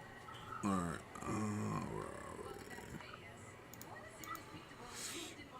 Announcements. Yeah, I can do it now. All right. Cool.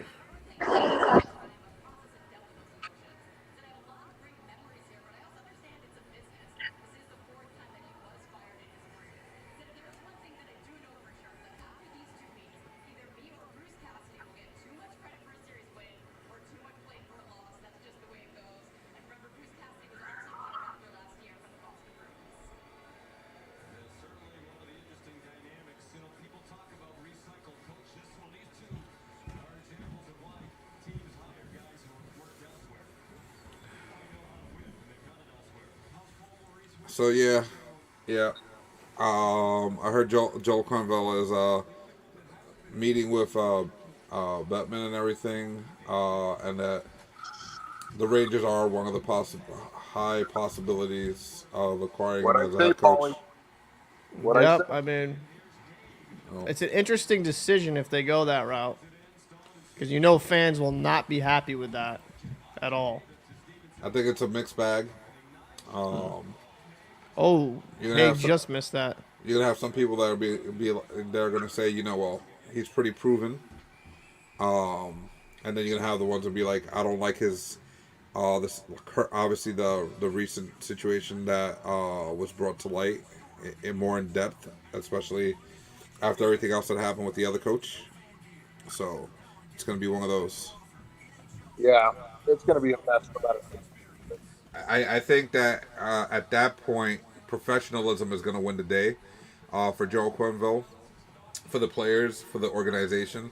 They're going to have to get rid of those naysayers by proving what's in the pudding, kind of thing, and building a team that's going to be undeniable, kind of thing.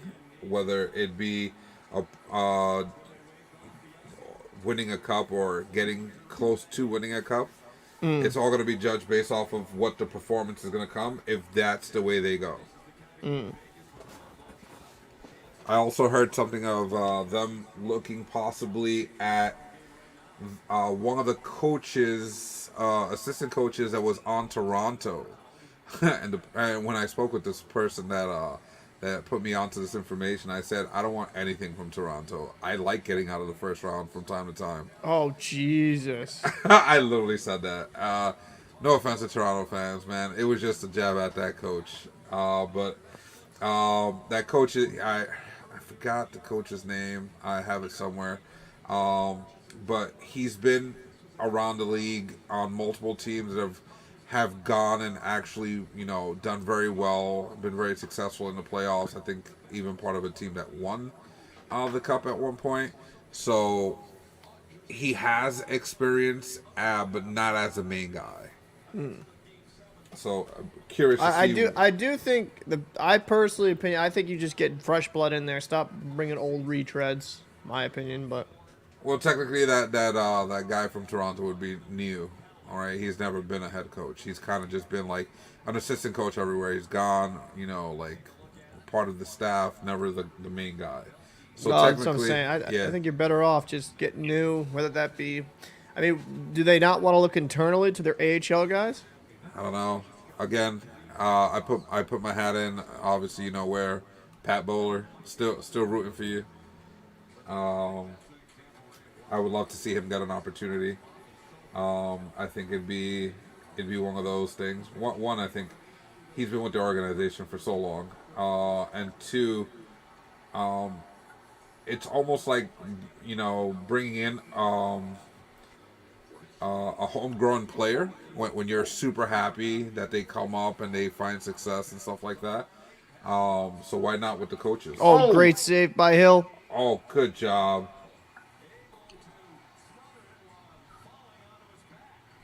Good job by Hill. Well, whatever rattleness he had in the first is starting to wear away. That was solid.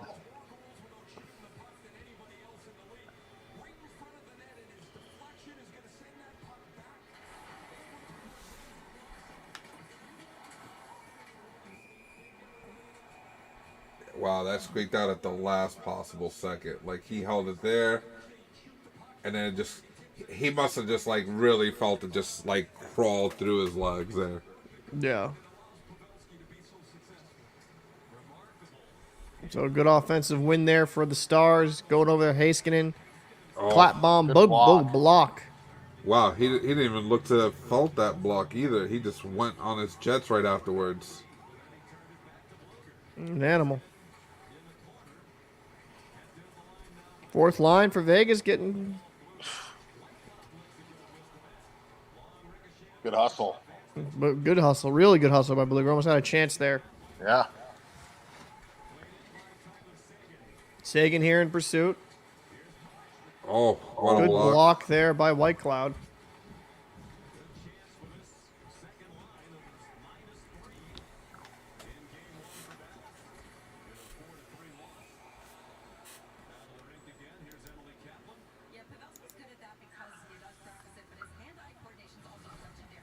Hey, Paulie. What up? What up? Hey, is that link still good if I dip out for a minute? Yeah, it should be. Okay. I gotta make a phone call. Actually, hold on, dude, just stay here. I'll put you in the back room. Okay. I'll mute my... Just text me when you're good.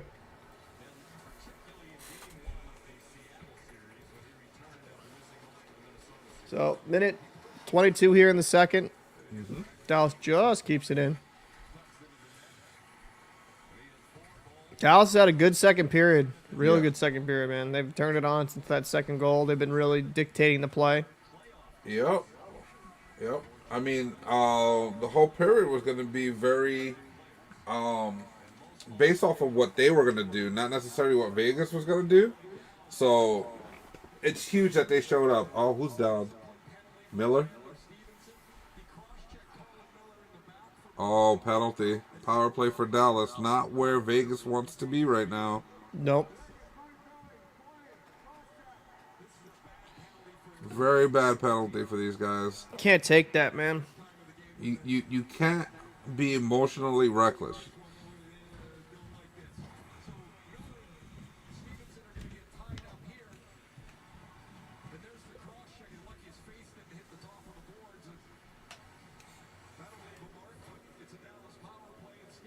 That's also a tough one for Stevenson, just a little bit because I mean you don't want to cross check there. Maybe pin the guy a little bit just because you don't know if he stays with the puck or if it goes with the guy that's flying by.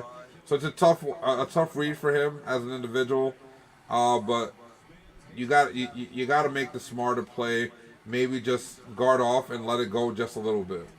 I mean, let's be honest. They're up 2-1. They shouldn't be like taking these penalties because Dallas is starting to feel themselves in this period. Yeah. So 35 seconds left here in the second period. Robertson coming in across the red line. He'll be skating it. Passes out to Ben. Good puck pursuit there. Vegas trying to clear. Doesn't. Trying to clear again. Cannot get it out of their own zone. Good fight there on the boards by Dallas. Hard around here. And it will eventually get out. Pavelski has control. Back to Robertson. Robertson curling. Throws it over. Lazy pass. Lazy pass by Robertson. Oh, wow. That was a really good opportunity there with a couple seconds left. Lazy pass by Robertson that led to that opportunity. Yeah. Dallas has the momentum, but you cannot afford to get lazy. Wall, he almost tied that up. Oof, just misses. Just misses that. So that's it's a good period for the Stars. They get a goal by Robertson. That's big, getting him going. Seems like he's having a pretty good series thus far. Stevenson, though, can't take that penalty. So shots on goal thus far in the game: 17-10, 25-24 in hits in favor of the Stars. Stars are 1 for 3 on the power play, and the Knights are 1 for 2. Which is the first time all season that both of these teams have scored against each other in the power play. Yep. Face-off percentage 60-40 in favor of the Stars. And let's look at the shots on goal by period. In the first period, it was 9-5 in favor of the Stars. In the second period, it was 8-5 in favor of the Stars. Now, Vegas has to get some going here. They got to kill the rest off of this bad Stevenson penalty and kind of get things going, man. Yep. So it's not been a great look for them in that period, but they can bounce back. They can definitely bounce back. All right. Let me go handle some stuff. I'll be back shortly. No worries. I'll try to keep it quick. Yep. No worries. Ugh. God, it's gonna be big if Robertson can actually get something kind of going here. Let's look around news around the league here.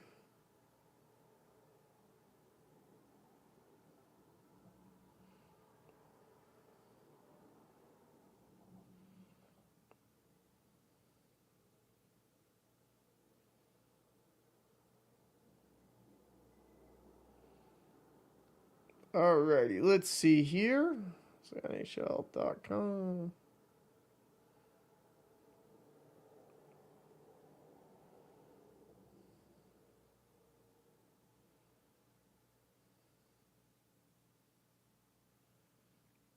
Okay, actually, I'm going to go to the NHL.com. There's actually a story that finally piqued my interest. Let's go over here. News.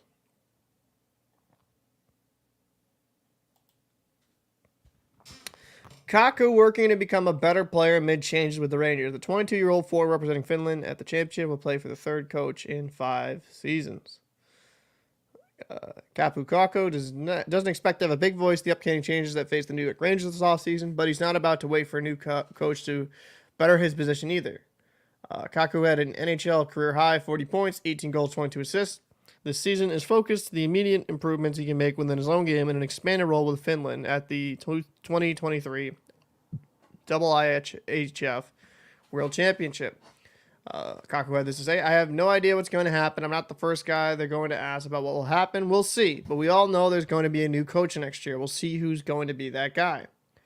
Over here is a good chance for me to play a little bit more, become a better player, and help the team. I've been using things I learned before I got here to try to do these things and use this over here in New York next season. He'll be playing for his third coach for 5 seasons. And this is what he had to say about developing on the world stage. Of course, it wasn't fun. I was ready to play way longer than we did. I think we had I should say about exiting. I think we had a great team. I didn't expect it all to come here, but when I got the chance, of course, I wanted to go. It wasn't fun, but right now I'm happy to be here. I have a second chance to win something this year. Gentle nudge from Finland teammate and Colorado Avalanche forward Mikko Rantanen prompted the 22-year-old to participate in the tournament and potentially turn a disappointing end into a golden finish. Rantanen had this to say: "We're good friends off the ice. I watched their Game 7 go down. Obviously, I was hoping they'd win. All the best for the Finnish guys to do well. Then I called him the next day and asked if he'd want to go play, and here we are." The invite has warranted with the improvements Kakko has already made in his game. Rantanen had more to say. He's been growing a lot. I think off the ice, he might be the same guy still funny, but on the ice, you can tell he's a more mature. Still a really good player. His best years are ahead. He's only, 22 years old this year. If he's very young, his best years are ahead. So, yep, he averaged 15 minutes and 18 seconds on ice in the regular season, and then they dropped 2 minutes per game once they acquired Patrick Kane. And Kakko is up to his regular workload. And thus far in the tournament, 1 goal, 3 assists for 4 points in 6 games. Tied for 4th on Finland. Well, that's good. I mean, you want to see these young guys go over there and have a chance to play. BTS asked, "Why did you pick The Locker Room as your YouTube name?" I mean, just honestly, it was just kind of off the top of my head. Honestly, like, I was trying to think of something because mainly when I started this channel, I wanted to cover every single sport, and I kind of realized you're better off covering like mainly one sport. Hockey is my favorite, and I thought that'd be the easiest just to keep covering that. Because the idea was to essentially have covering multiple sports on the same channel, but that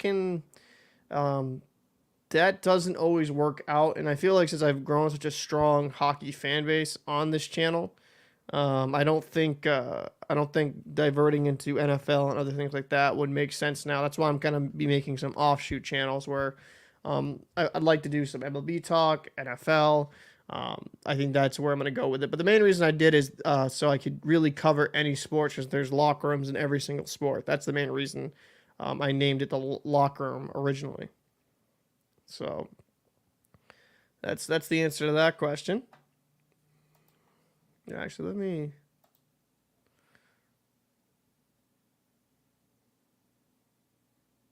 what's this?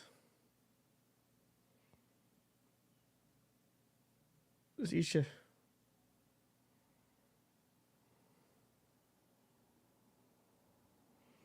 Oh, really? That's interesting. Okay.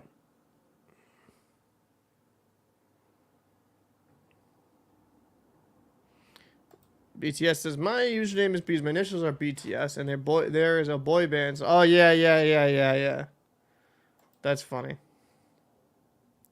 Who are some big free agents this offseason? Let me actually... Give me a second.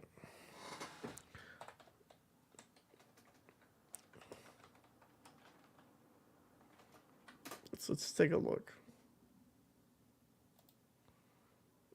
This is actually a pretty good website. I'm gonna copy this. Go over. Nope, not gonna subscribe. No, thank you. What's going on here? Why did this stream crash?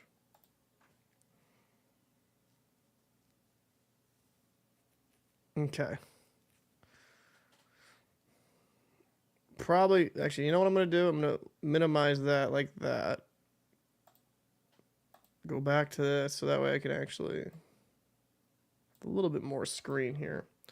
So let's look at some free agents here. What do we got? Stop with the asking. So for cap hit wise, we got Patrick Kane and Jonathan Toews. Okay, some big hitters.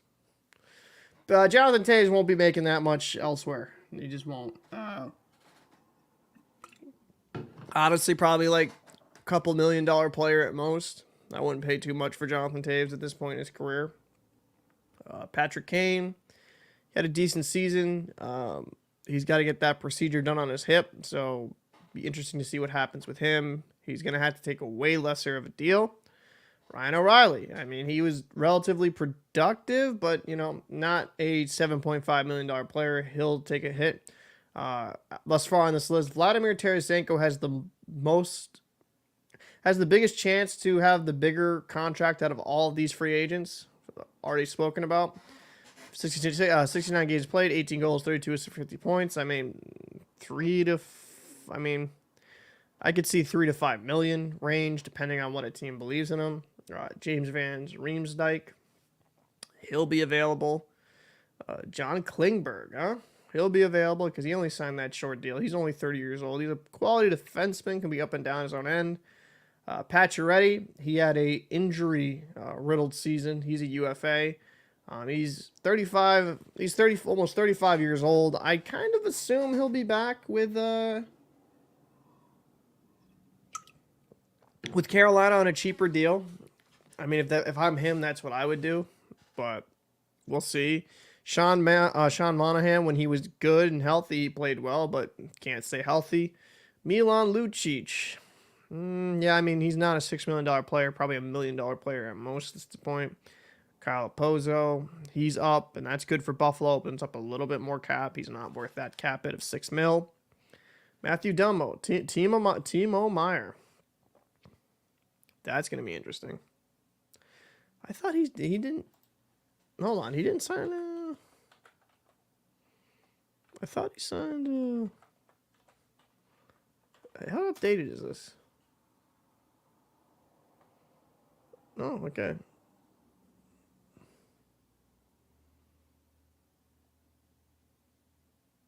He did not. I'm just checking cat friendly. I want to make sure this is updated.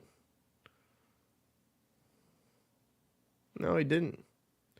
He's an RFA though, right? I want to make sure that's right, because does it say RFA there? Am I tripping? It says UFA. I don't think that's correct. I could be wrong. I'm gonna go to Cap Friendly. They kind of have it the best. No, he's an RFA. He's not a UFA. So this is incorrect. This is incorrect. It's not. If you're going to have a website saying that you have free agents and even have the qualifications here up and down here, UFA, UFA, UFA, UFA, I just don't think they even look at it. I just don't think they care. Okay, guys, like, really? Because who do they have as RFAs? Update this then. Why is that contract wrong, man?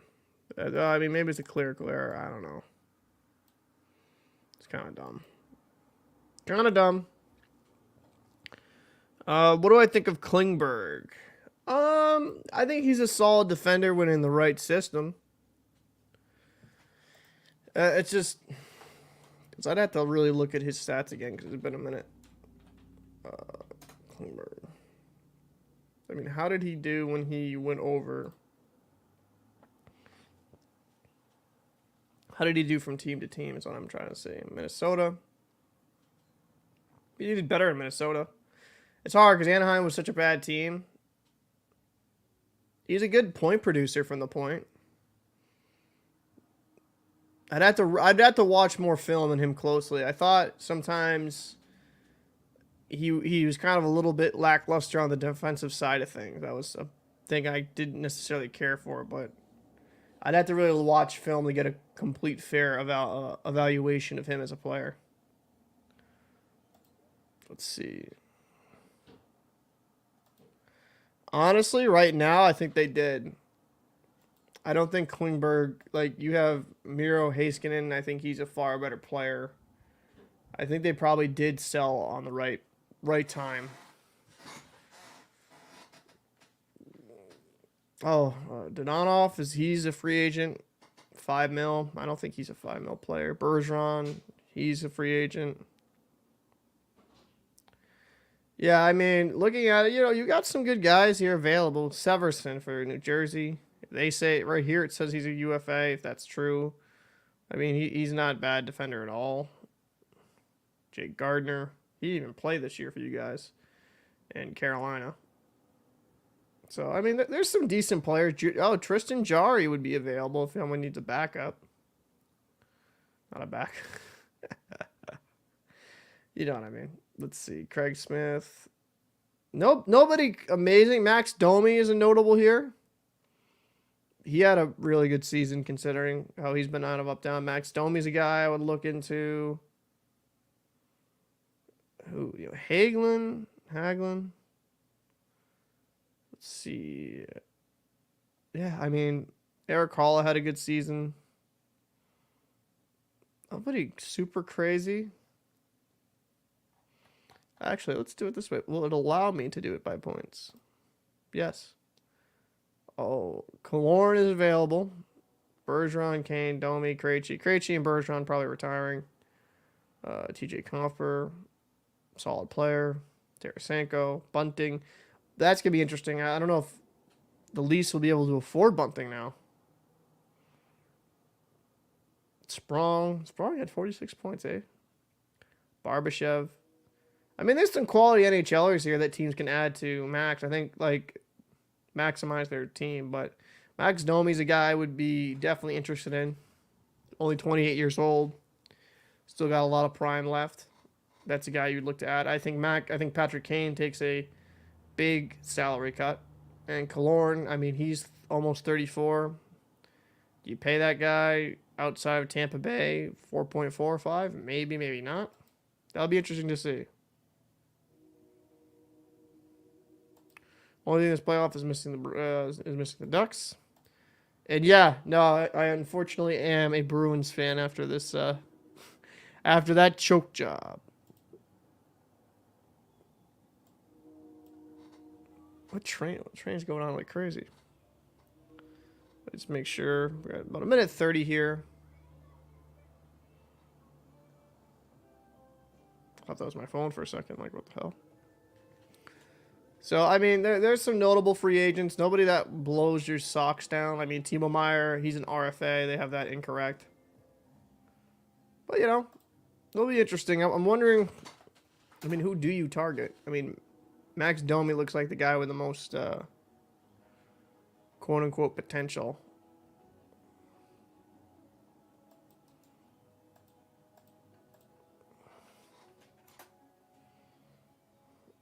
I'm actually gonna be doing a video kind of on all this.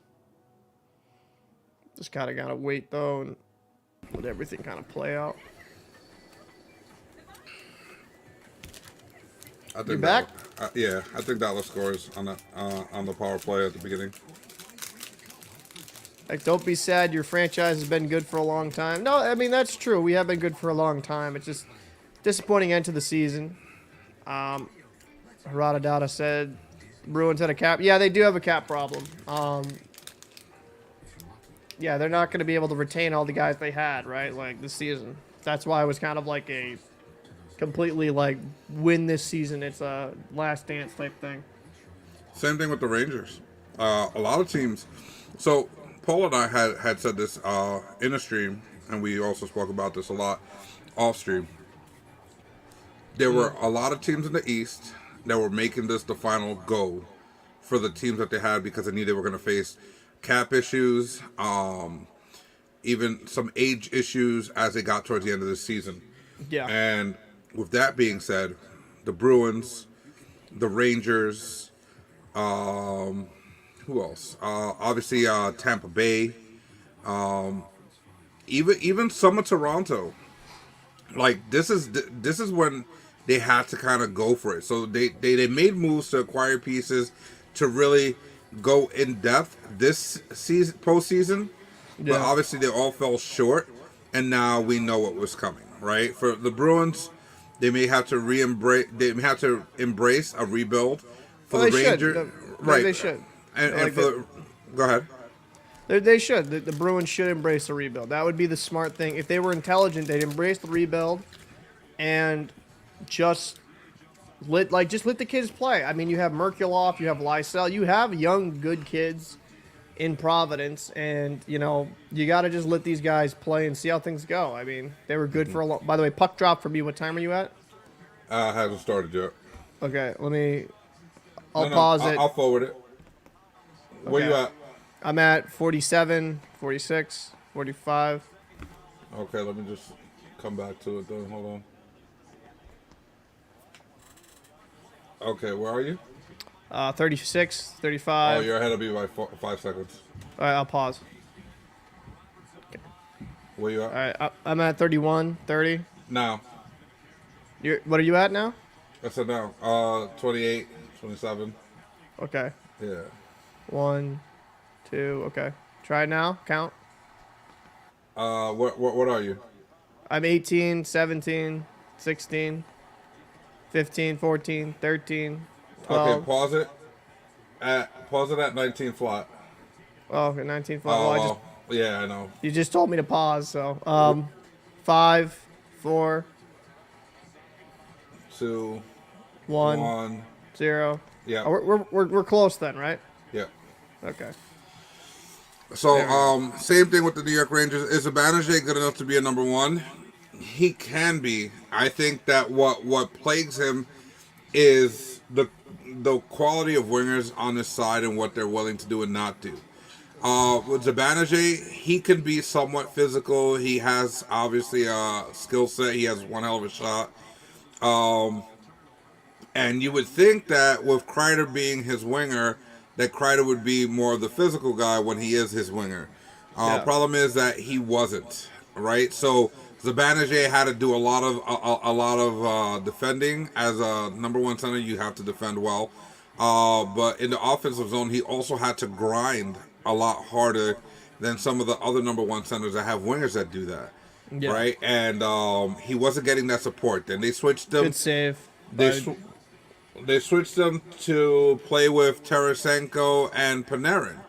Now, neither one of those guys are grinders. Physical grinders. And so it made it really difficult, and that offset the balance. So he wasn't effective because he was still holding his responsibilities, but had to do even more in the offensive zone to even matter. So, no. Can he be a number one center? 100% he can be.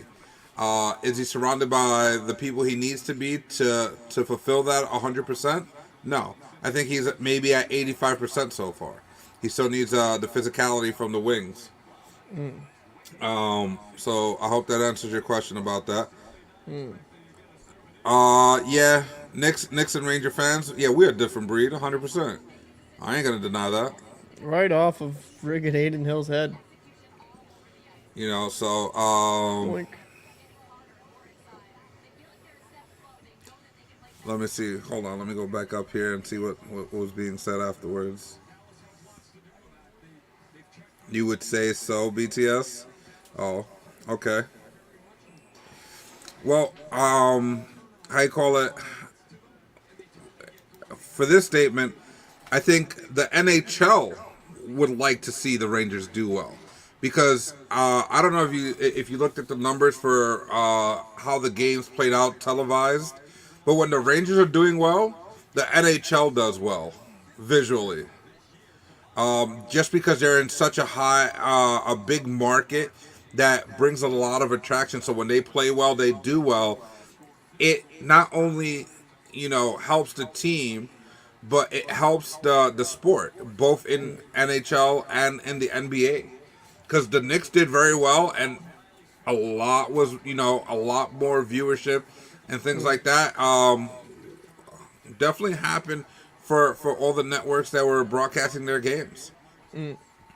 Without them, not saying without them that there's nothing or whatever. Obviously, we're here all watching the game, but there's definitely a lower quantity of fan base watching the sport without teams like that are in these big markets watching.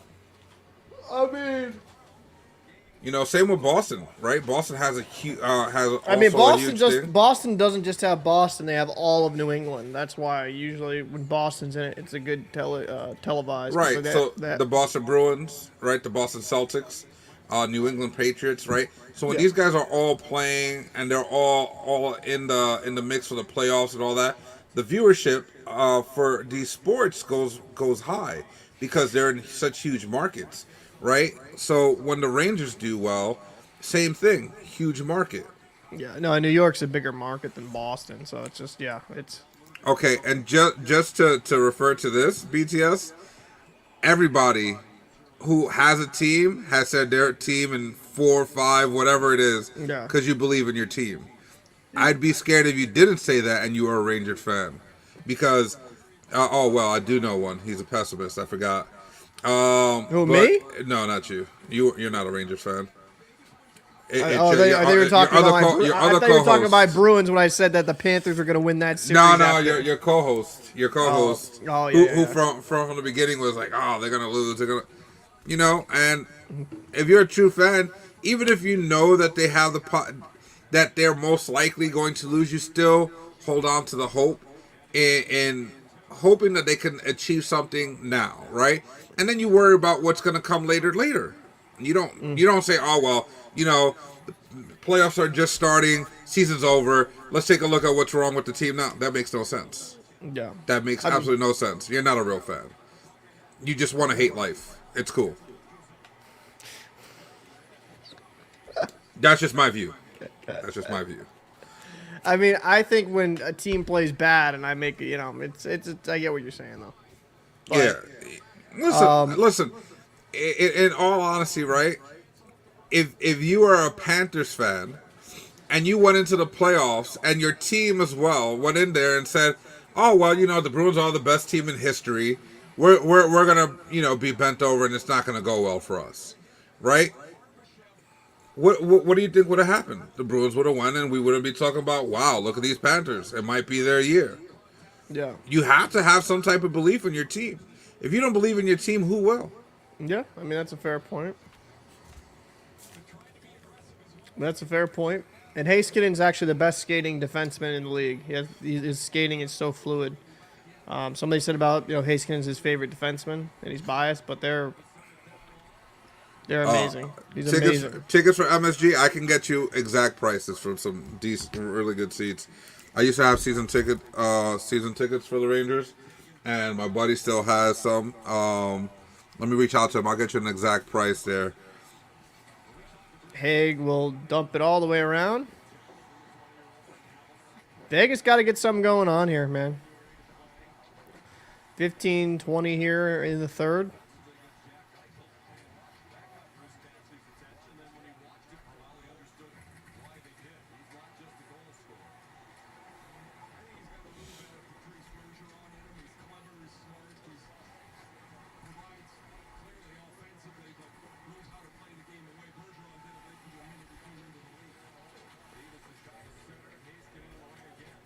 Whoop, and all the way down.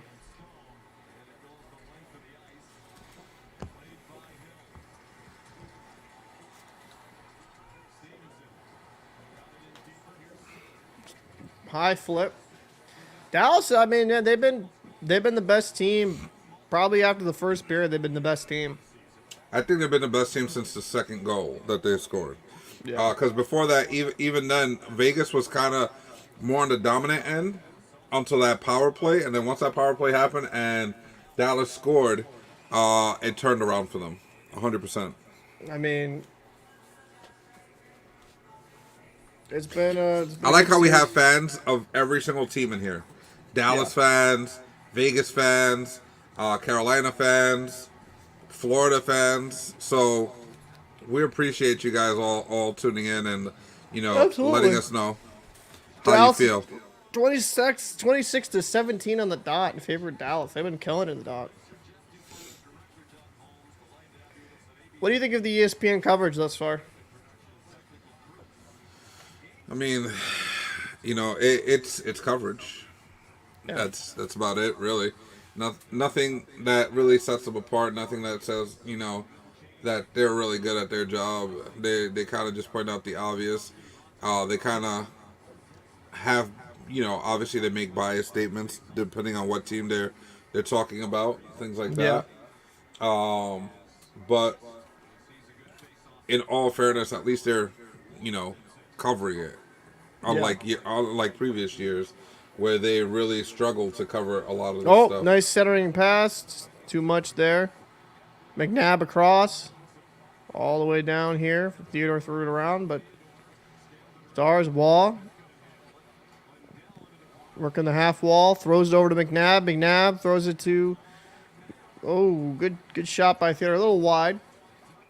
I'll be right back. I got to go use the facilities. Give me a second. Oh, geez.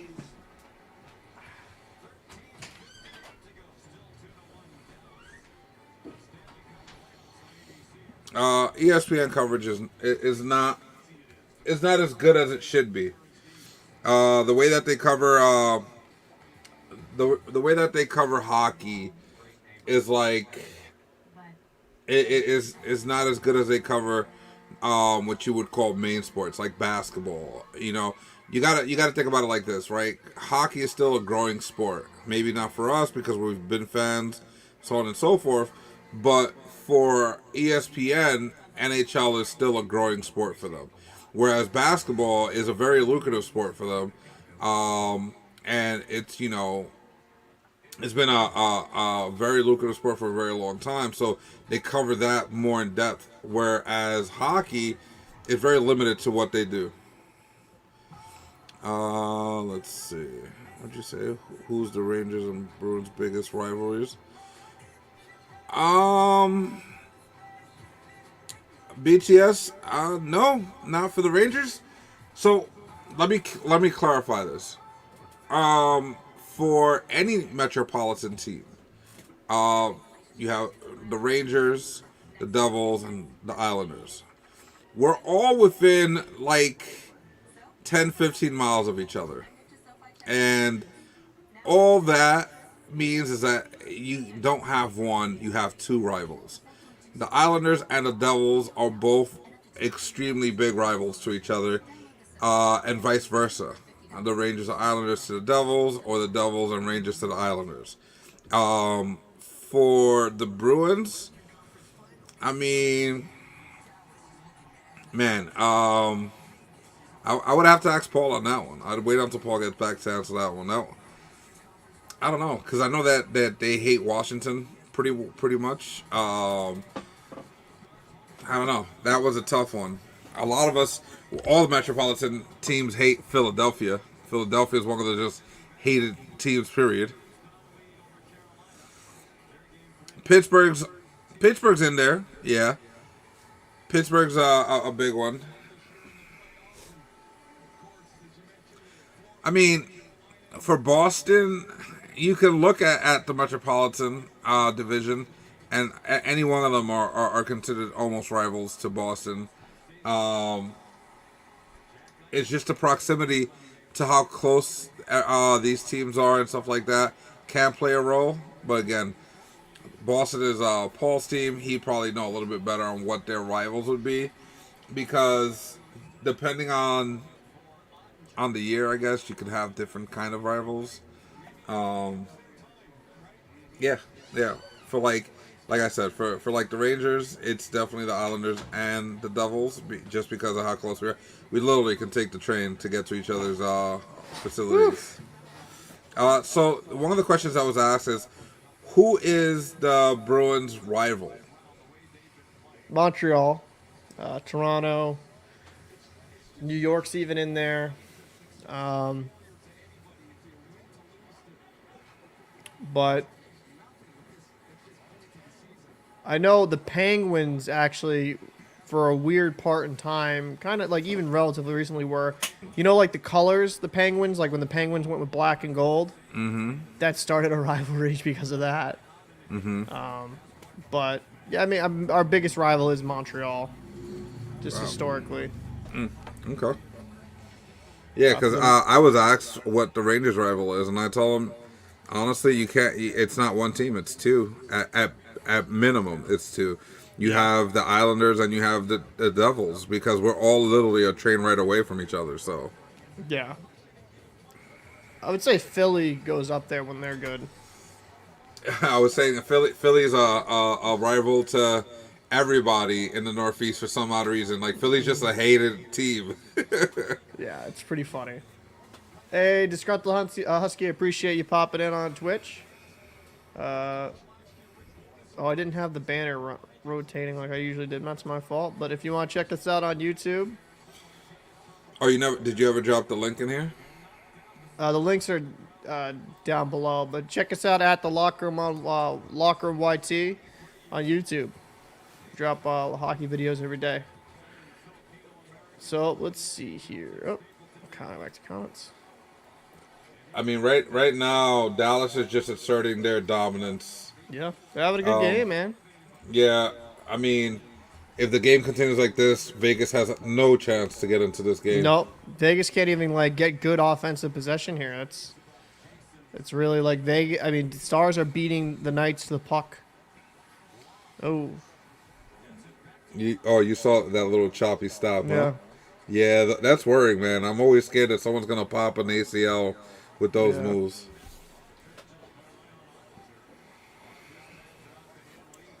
Pavelski all the way around here. A denting on him, but BTS again with the stop making Florida videos. can't do that. If the Canes start winning, I'll give them some credit. Facts. That's when I'll. Oh, a little, just a little bit offside. Canes stop biting the bullet there and actually produce. We'll talk. But I can't do it. Gotta be fair, regardless how much I like you as a subscriber here. Gotta be fair. Gotta recognize Florida's Dominant. their daddy right now. Super dominant. Yeah. Florida's been everyone's daddy through this postseason. Like they killed the Maple Leafs in 5. It's like Yeah. I mean, you can't be mad at the Maple Leafs either, man. That's the crazy part, right? Like, yeah, they lost to Florida, who was a lower seed, but at the same time, so did everybody else. Hey, Cody, appreciate you popping in. Switch from Twitch, yeah, man. Not willing to drive to the bar. We gotta get something set up in the Discord. We will for the watch parties.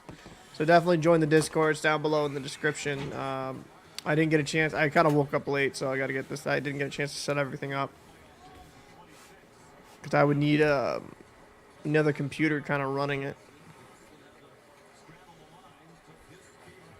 Oh, wow, what a hit. That was good.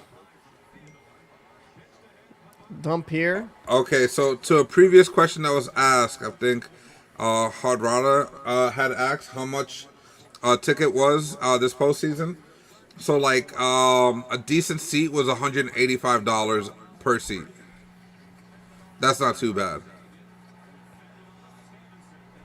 Well, they just can't. They can't get anything in and clean.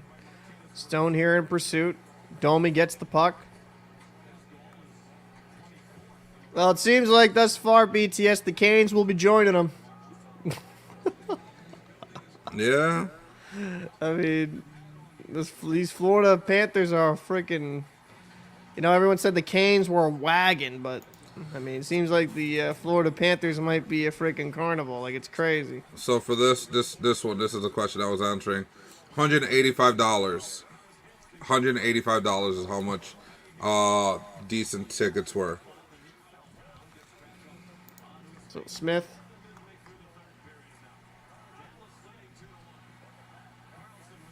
No, I like what the Canes have built as a team.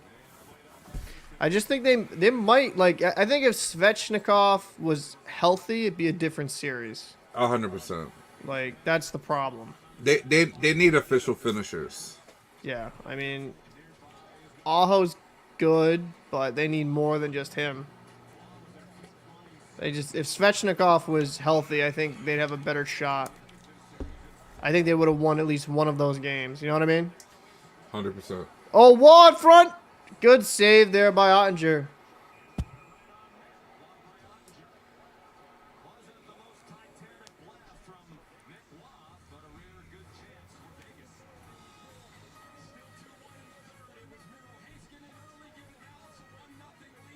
Yeah, Harada Dada. I would agree. I think the Florida's first line's been really good. Barkov's been a stud, man. He's really woken up in this third round of the conference finals. Because I know in the Bruins series he struggled. He was kind of up and down in the Toronto series. And this series I feel like has been his best series thus far. I mean, what do you think there, Fajardo? For who? Barkov. Barkov. I think that he's progressively gotten better as he's been in the playoffs. The deeper he's go, the better he's played. He was a little, he got a little hesitant towards the end of the game yesterday, but he was still pretty pretty dominant overall. Do you ever regret trading Sagan? I regret trading him for the package we got. It was not good enough. That was a bad trade. We got Louis fucking Erickson, I think, back, right? If I'm trying to remember correctly. Like, yeah, that's a terrible trade. I don't know. Like, Sagan and Hall are good in their own right. They're star players. They're not superstars. Like, look at this Dallas team. Like, who's the main guys you're talking about, right? Like, Robertson, Pavelski, you know, like Sagan's kind of an afterthought. I don't think I don't know, I'm not trying to knock him. He's not the guy that's the difference maker on that team.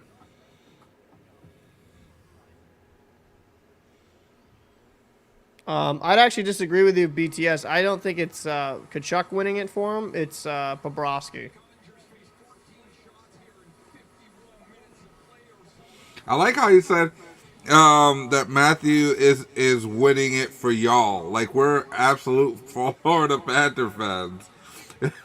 No, Panthers don't suck, dude. We're not Panthers fans. They're just winning, and you have to give credit where credit is due. They're winning, and we have to say, hey, this is why they're winning. These are the people that are playing main roles. Actually, funny enough, we got Riley Smith. If we kept Riley Smith in that trade, I would have been happier with it, but I just want to take a look there. Panthers don't suck. That is, I mean, if the Panthers suck, then the teams are complete trash. I don't, you know what I mean? It's just they have a good lineup that plays a style that's very difficult to play against. Now Bobrovsky, right? He's played out of his mind. He really has. Now Ronta did good last night. Anderson did good in the first game, but Ronta's been Bobrovsky's been the best goalie in that series. Those teams don't suck. They don't suck. Yes, the Panthers won the President's Trophy last year, and funny enough, right? I Paul can tell you. I said if the only way that the Panthers can win in advance is if they find their big save. If they find their president-winning form from last year, this year. And we laughed a little bit because we didn't think they were going to find it, but here they are, and they did find it. Ever since Bob entered in the series, it was like night and day. Now, Alex Lyon made some great games, though, like, to be fair to him. Like, I think some of the defensive breakdowns, but whatever happened with Bob, like, he just said, you know what? I'm going to do a line, and then I'm going to get in the game. So, probably shouldn't say that on this stream. But, yeah, you know, like, the guy's been bad of his mind.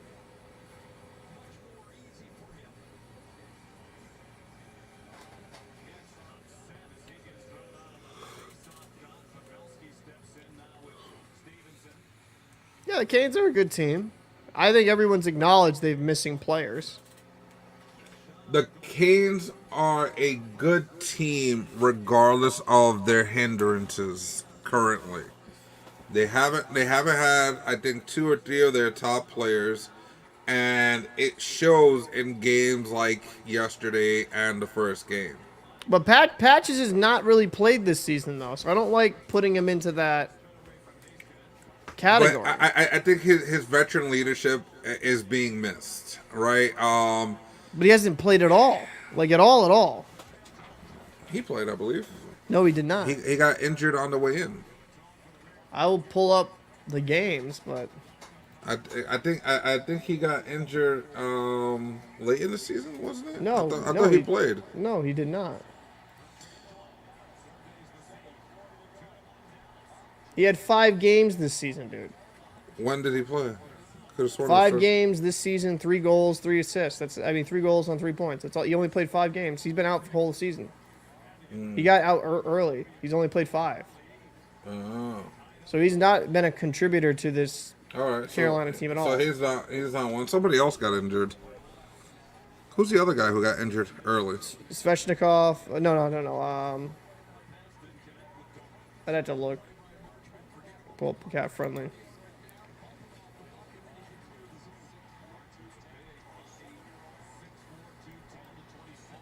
Seven minutes here, and Dallas is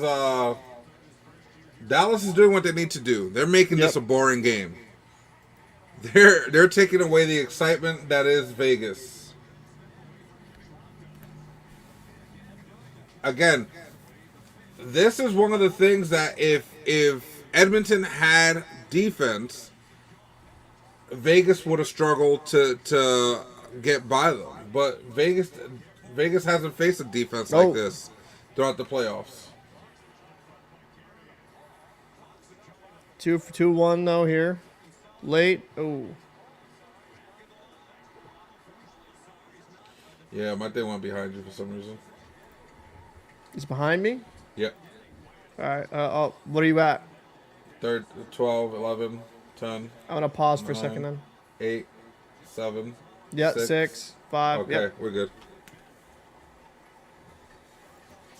Oh. Edmonton needs a guy like George Peros. Oh man, I remember Peros. Yeah. I mean, that's the struggle, right? See, so this is my beef with the league. Teams need more physical guys, but when you get physical guys, you're hindered because they get penalties a lot for being physical. They're trying to get rid of the physicality in that sense, and even in a further sense. I mean, look at what happened. What is it? The QHML? Yeah. Right? I think they banned hitting. Which is weird. They banned all hitting. It's all skill now. No hitting. That's so dumb. And it's like, what? That's the part of the game. Like, how do you do that? Oh, great play there by Eichel. Bro, I'm putting this on the screen. Yes, 100%. 100%. I say this to Paul all the time. I hate it. I hate it. Welcome, Dimitri. Welcome. A little pop fly there. That could have been like Hill and fit for Vegas. Oh my. Literally sat underneath his skate. I mean, Dallas is doing what they have to do. They're making this a very boring game, just taking everything away. Nothing exciting, no great opportunities for Vegas like that. You know, Vegas has fought and created a few, but still not. Outside of that one unfortunate little pop-up or whatever, nothing has been, oh my God. No. They got to get something going, get some sustained offensive pressure. Mm-hmm.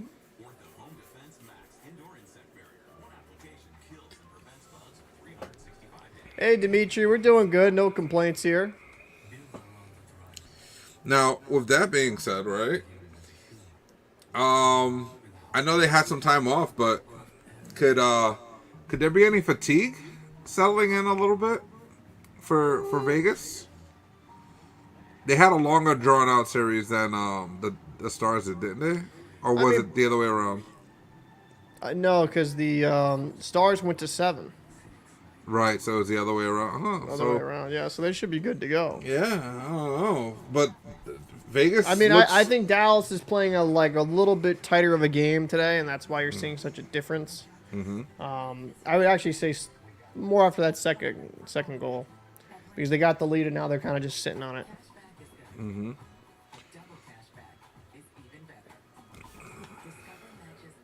See, my problem with this, right? Yeah. I don't think the physicality is being lost on the defensive side of things as much as it is on the forward side of things. So defensemen are still physical. They still do what they do. It's the forwards that are lacking physicality.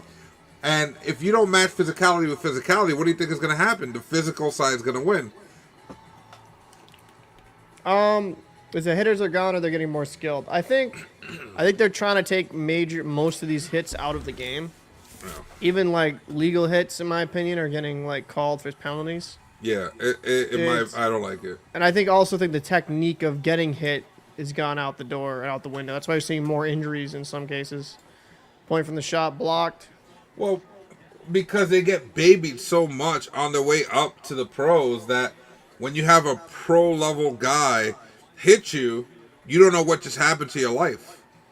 Well, I mean, what I'm saying is like these guys will now curl. Like one thing we always taught was like never turn your back to the play, especially when you're going into the boards. Like kind of always come at an angle so you can get like protect yourself. And I just see so many NHL level players now, younger guys.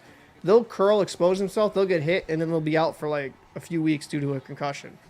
It's like the art of taking a hit has gone out the door now. Do I think we should go back in the day of Scott Stevens when it was a little bit over the fucking top? No, but you can't get rid of the physicality is a part of hockey. What is he doing? What was that? Bro, what? What? Like, dude, you are on Vegas's team. You are not on Dallas. What was that? Don't blame him for trying to get a point. I ain't mad at him. Oh man, that's another bad pass. Thanks, Dimitri. I hope you like it. I think Vegas is feeling it.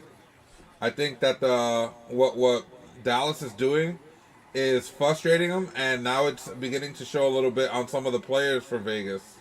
Yeah, because some of these mistakes are just rookie mistakes. I would say just beer league mistakes, that one pass. I'm like, whoa, like that was just him not trying.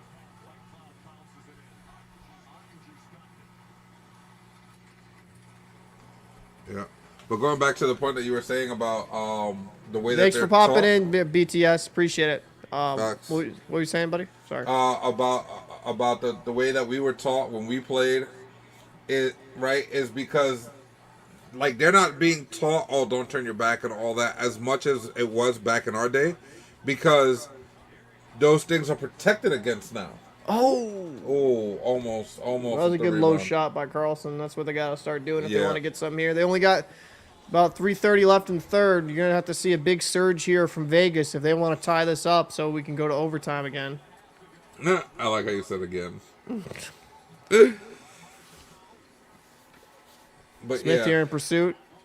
Yeah, I think that's the caveat of the whole thing is you're allowing the game to get more skilled.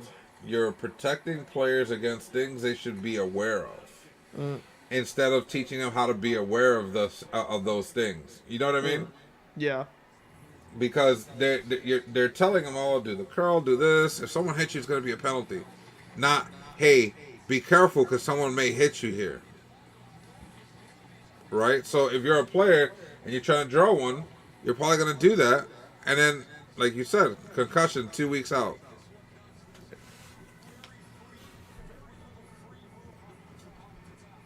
Pavelski here on the draw. Who'd you bet on, Dimitri?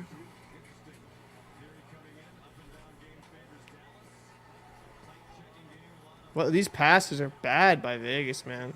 They're just forcing everything instead of just taking what's available. Hintz here. Backhand. Good shot. Good save there by Hill. Good job by Hill, staying down and not giving that up. A lot of goalies would have gotten up a little bit to try to read where the puck was going. So Eichel coming in here. On net on Oettinger. Good bounce. Good bounce. Barbashev back to Eichel. Eichel in front. What my God! What a pass! Dude, what an amazing pass by Eichel! Wow! Eichel set that whole Dude, that thing was up. tape to tape! Bro, Eichel set that up. Oh, my Lord. What a freaking play! Marchessault with the bury. Oh, my Lord. Wow, Eichel. dude. Eichel. Wow. Eichel. Dude, that was one of the best Jesus. passes I've seen in the postseason. 100%. That was Holy shit. He didn't even. He knew where it was coming. He didn't even look. Look at this. And Eichel started the play by making that dump in, putting the pressure, right? Helping them retrieve the puck, and then just toss it. He knew where it was going. That was a set play. Look how good of a pass that was. Holy shit. Tape to tape. He didn't even look, bro. He just made sure it came off his stick properly. That's it. Oh, my. We got ourselves a tie game here, folks. Overtime again? Is that what's about to happen? Oh, my. Well, Vegas, now they're starting to feel... Now they're buzzing. They're confident right now. Dallas did the mistake. Dallas did the mistake. They sat back. I mean, it was going well. They were frustrating them, but I think that it bit them down. Knights still aren't making super great tape-to-tape passes here. But White Cloud here. Down. Oh, good redirect. Good save. Oh, my. Sagan almost had one. Yep. Good job by Hill. Hill showing that he's been part of this game. He's helped minute 25 here in the third. Yep. Adin Hill's helped keep them in this game. He's made some stops, some key stops when they were down. And oh, good play there. That was a good play. Good try there by Wall. Oh. Wall here in pursuit. Line changes. And offensive zone face-off there for the Golden Knights. Good job by Oettinger, seeing that his team was kind of on its heels and taking the whistle so they can kind of get back on their feet kind of thing, you know, kind of settle them down a little bit. Such a good pass, dude.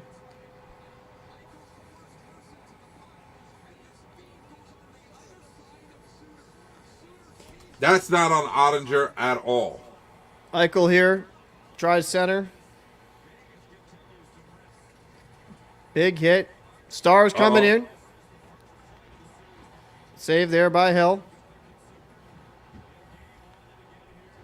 Hey, Dimitri. Appreciate you watching, buddy. So 40 seconds left here in the third.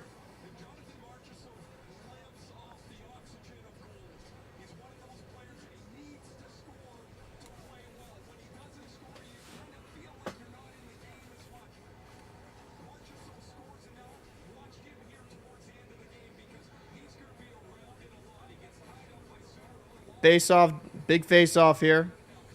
Was that Ben? Eichel on Ben. Ben gets tossed. Johnston here. Big win there by Eichel. And just lobbing it in the center ice. Heiskanen in pursuit. They'll throw it up. Jamie Ben carrying up to Johnston. Johnston coming up. Dump it in. Pietrangelo on it. Stevenson helping. Howden trying to get it.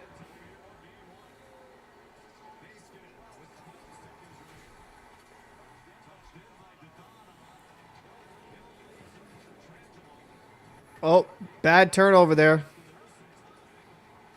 Yeah, they're looking for overtime. Here we go, another one.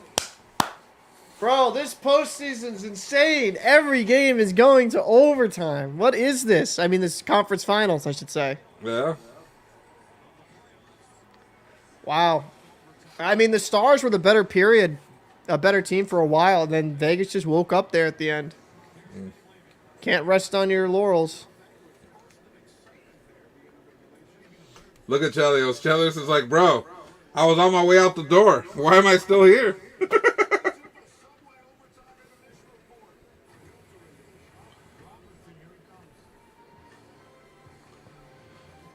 Man.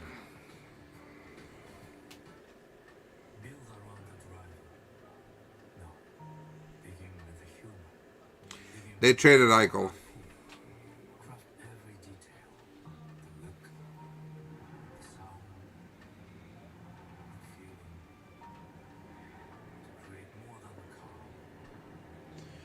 crazy, dude.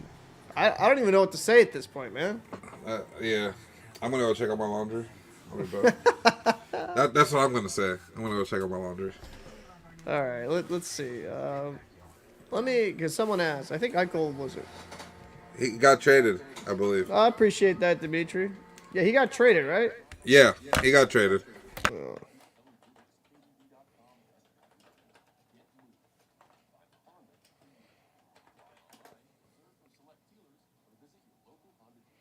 Yeah, because, Alex Tuck, a first-round pick, Peyton Craves, as well as a first and a second-round selection. Yeah, I mean, Buffalo got a good haul for him. Can't complain about that. Oh, excuse me. Yeah, he was gone regardless due to the neck procedure he wanted done that the Buffalo Sabres wouldn't approve. But let's go into the scoring of the game thus far. Miro Heiskanen starts off the scoring off of assist from Glendening and Sutter. Then Mark Stone will respond off of an assist from Stevenson and Marchessault. And then Jason Robertson, who's looked pretty good thus far in the series, 2 goals in 2 games from Dadonov and Suter. And then Marchessault off a beautiful pass from Eichel would tie it up late in the third. And we're going back to overtime. Shots by period in the first, 9-5 in favor of the Stars. 8-5 in the second in favor of the Stars. 11-12 in favor of the Golden Knights in the third. Total shots on goal, 28-22 in favor of the Dallas Stars. Power play, 1 for 3 for Dallas, 1 for 2 for Vegas. Face-off percentage, 57 to 43% in favor of the Stars. 13 to 11 block shots. Golden Knights winning that battle. Takeaways, 11-5 for the Knights in favor. In favor of the Knights, 10-9 in giveaways. And the Knights are also out hitting the Stars 31-27. So this has been a good game. It's been a really exciting game. This is kind of insane. I did not expect this to... I would not.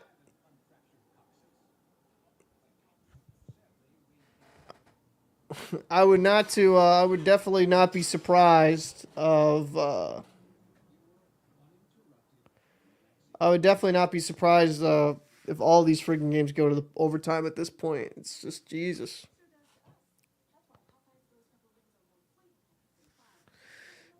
Dimitri says, please come on, Dimitri.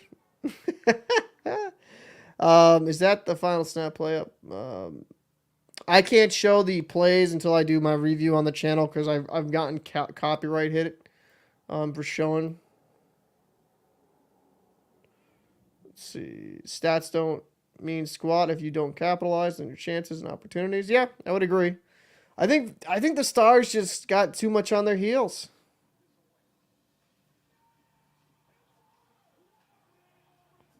So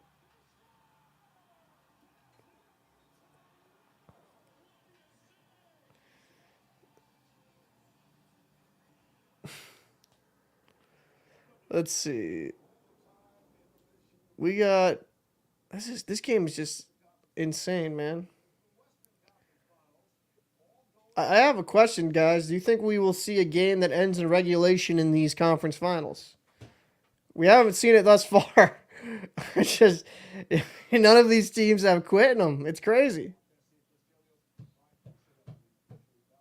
Oh, that was Mom, Dad. Jesus.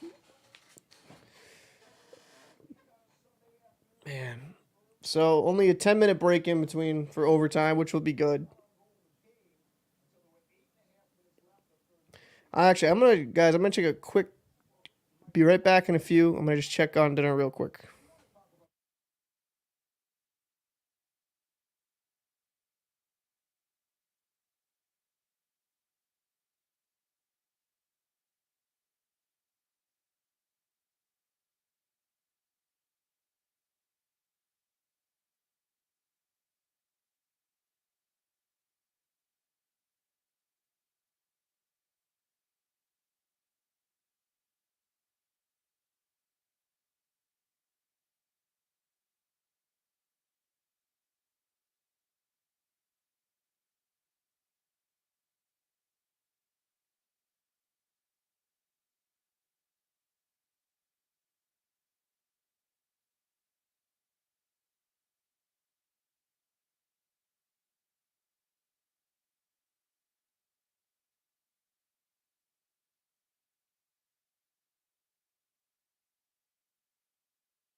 Okay. I come back to an empty room. Hey, headphone. What's up, dogs?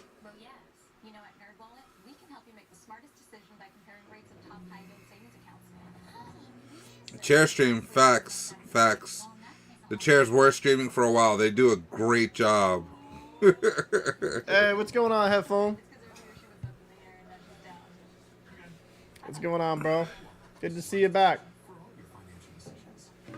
Chair stream. We should, you know what, dude? Honestly, as a prank, I'm thinking about doing like a random channel, like where it just streams like a video of a just chair, blankly. People are gonna tune in and just wait. Yeah. That's what people do nowadays. People are literally just gonna. I wonder if they're gonna get back now. I wonder if they're gonna. I'm telling you, bro. That would work. Oh man, another overtime, huh? Yeah, man. Holy moly! Can we get like 4 overtimes in a row? Are we gonna? Oh, what's up, Jeremy Lewis, OTS gang, man? Good seeing you, bro. Make sure to check out. I put a new video up on TSP. Take a gander at that when you get a chance. But yeah, man. Oh man, it's one of those. It's like, bro, where do you go from here? Like, what?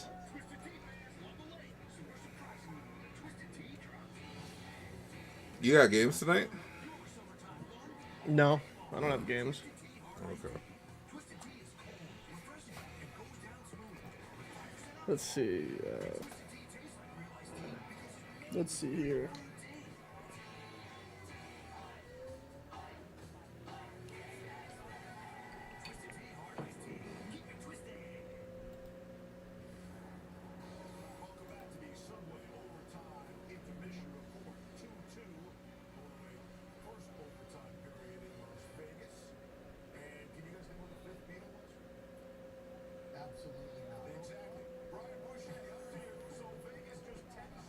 So we got about 4 minutes left.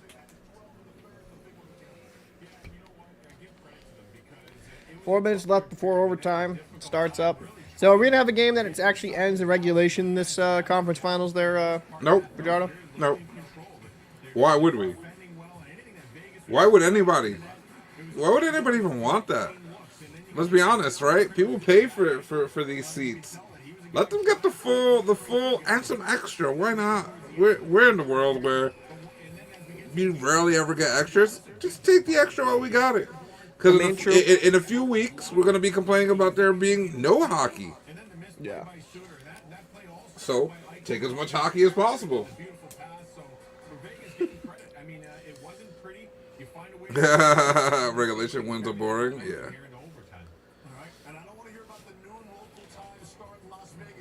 I will say, when our streams get to overtime, we get like a huge amount of viewers. Oh yeah. It's fun. It's funny. I'd love to grow our fan base, man, where we can do game watch parties. We're getting the hundreds. Yeah, At some 100%. point. Just cover random games and shit like that.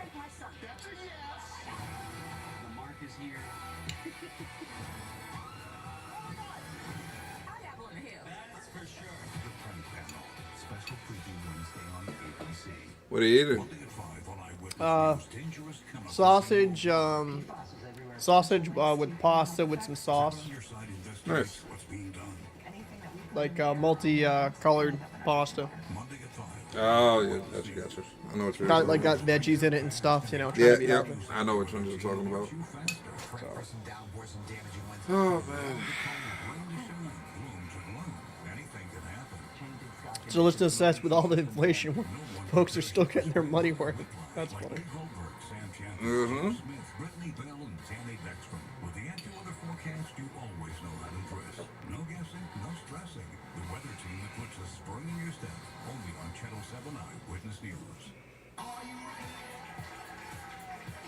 I mean, this is going to be absolutely nerve-wracking, right? Yeah. What do you think gets the W? I must say Dallas responds well, but I think Dallas. What about you? I have Robinson getting a goal for the W. I'm eating sauce. I'm eating pasta with some sauce and a little bit of cut up sausage.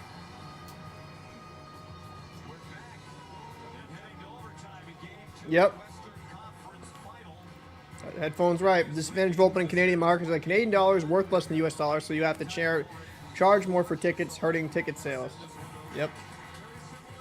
You just make more money in the United States due to the dollar value. Stadishless says my bet is on the Golden Knights. All right.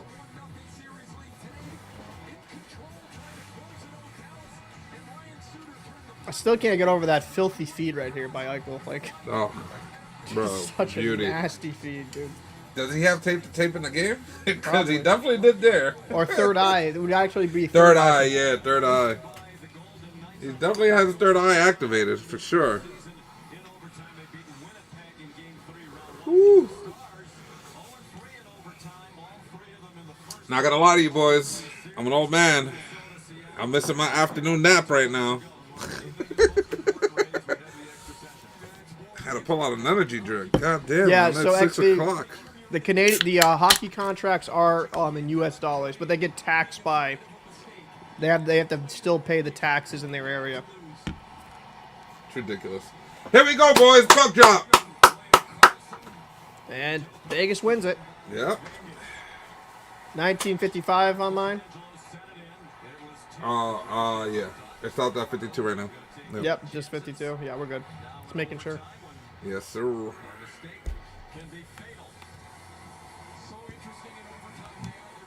Yep, Peter, we're back to overtime, my friend. Again, at this point, I think it'd be abnormal if we had a regulation win. I know. Like, regulation doesn't exist in the conference finals. Right? We're just on a slow crawl to OT. Oh man. Bad pass there. Yeah, Vegas got to clean up their passing. It's very big save there by Hill. Yes, it was. Wall here, dumps it in. Smith will be in pursuit on Miller. Miller throws it back. Uh-oh. Bad giveaway. Dadenoff off the half wall. Good stick there. Oh, he definitely just lost his edge.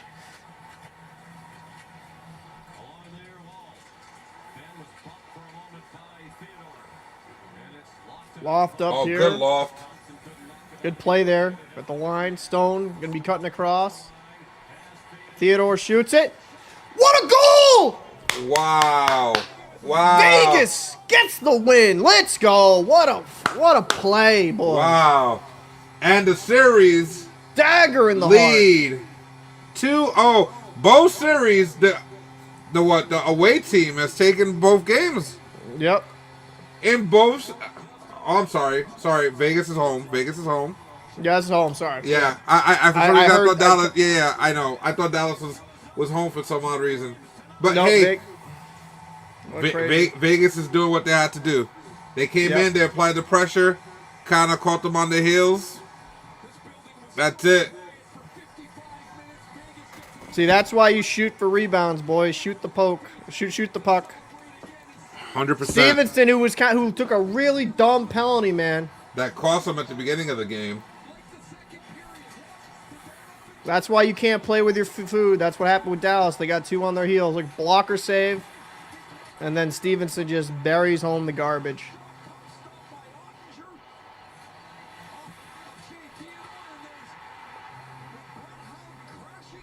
Brett Howden, though, good impact there. Look at this. Front presence. He helps create that scenario. Mm-hmm.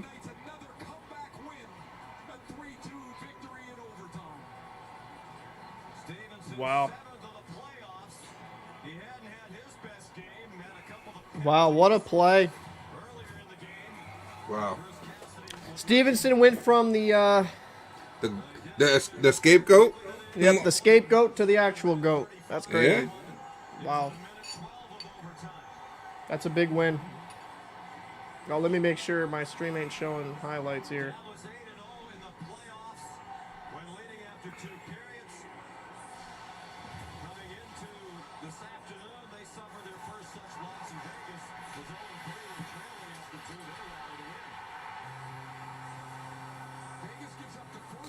And that's because they sat back.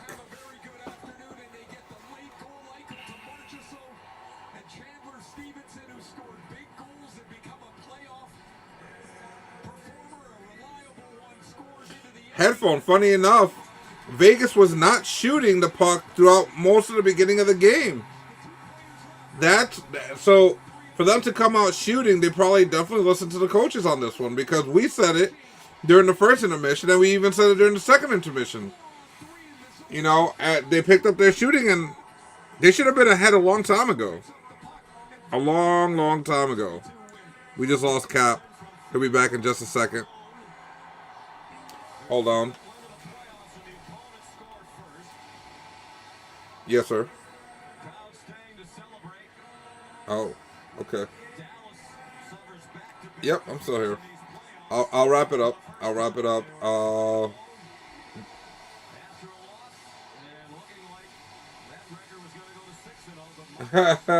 So, hold on while you're on the line. So no, Cap ain't dead. All right, no RIP Cap. All right. Apparently, Vegas needs extra juice for for their celebrations, and they cut Cap's internet.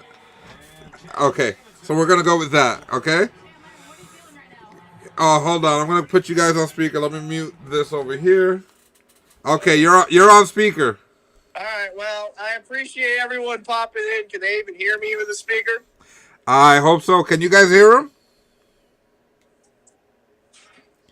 I don't know. I'll wait until someone types, I guess. Yeah, I mean, it's all good, but... oh, man. Yeah, Vegas was... Yeah, they can hear you. Okay, Vegas was too powerful. They shut off the internet. That's actually kind of weird. My comm trend, I think that's what happened. I'm going to have to plug this in, plug this out. But because I still technically have internet, it's the comm trend unit that just failed there. But yeah, I appreciate everybody coming through. Didn't mean to end the stream in that particular manner. If you haven't already, make sure to subscribe, and I'll have the review open as soon as I get this internet back up. And I'm going to send the Discord to everybody, so if you haven't joined, please do so. We're going to have more information about our view parties and a few other things going on there. And like we said, thank you so much for joining. Yeah. Now, question to you is, if I end it, can you still get in here to grab the info, or What do you mean the info? to download the broadcast, or? No, I can. Yeah, it all stores there on StreamYard. So once you end the broadcast, it will just store there. So once you end the broadcast, it'll be all set. It will just take it offline. You know how sometimes we end the broadcast and we can just keep talking? Yeah. It's like that. It will put it into the videos, and all of that will be saved in like a VOD. Gotcha. All right, cool. Well, everybody that's watching, we really appreciate you guys. Stay tuned. Cap will be on tomorrow evening for the next game. I will be back on until possibly Tuesday or something like that. But definitely appreciate you guys. Thank you for coming. Don't forget to go to the Discord, and we'll have more for you. Thank you.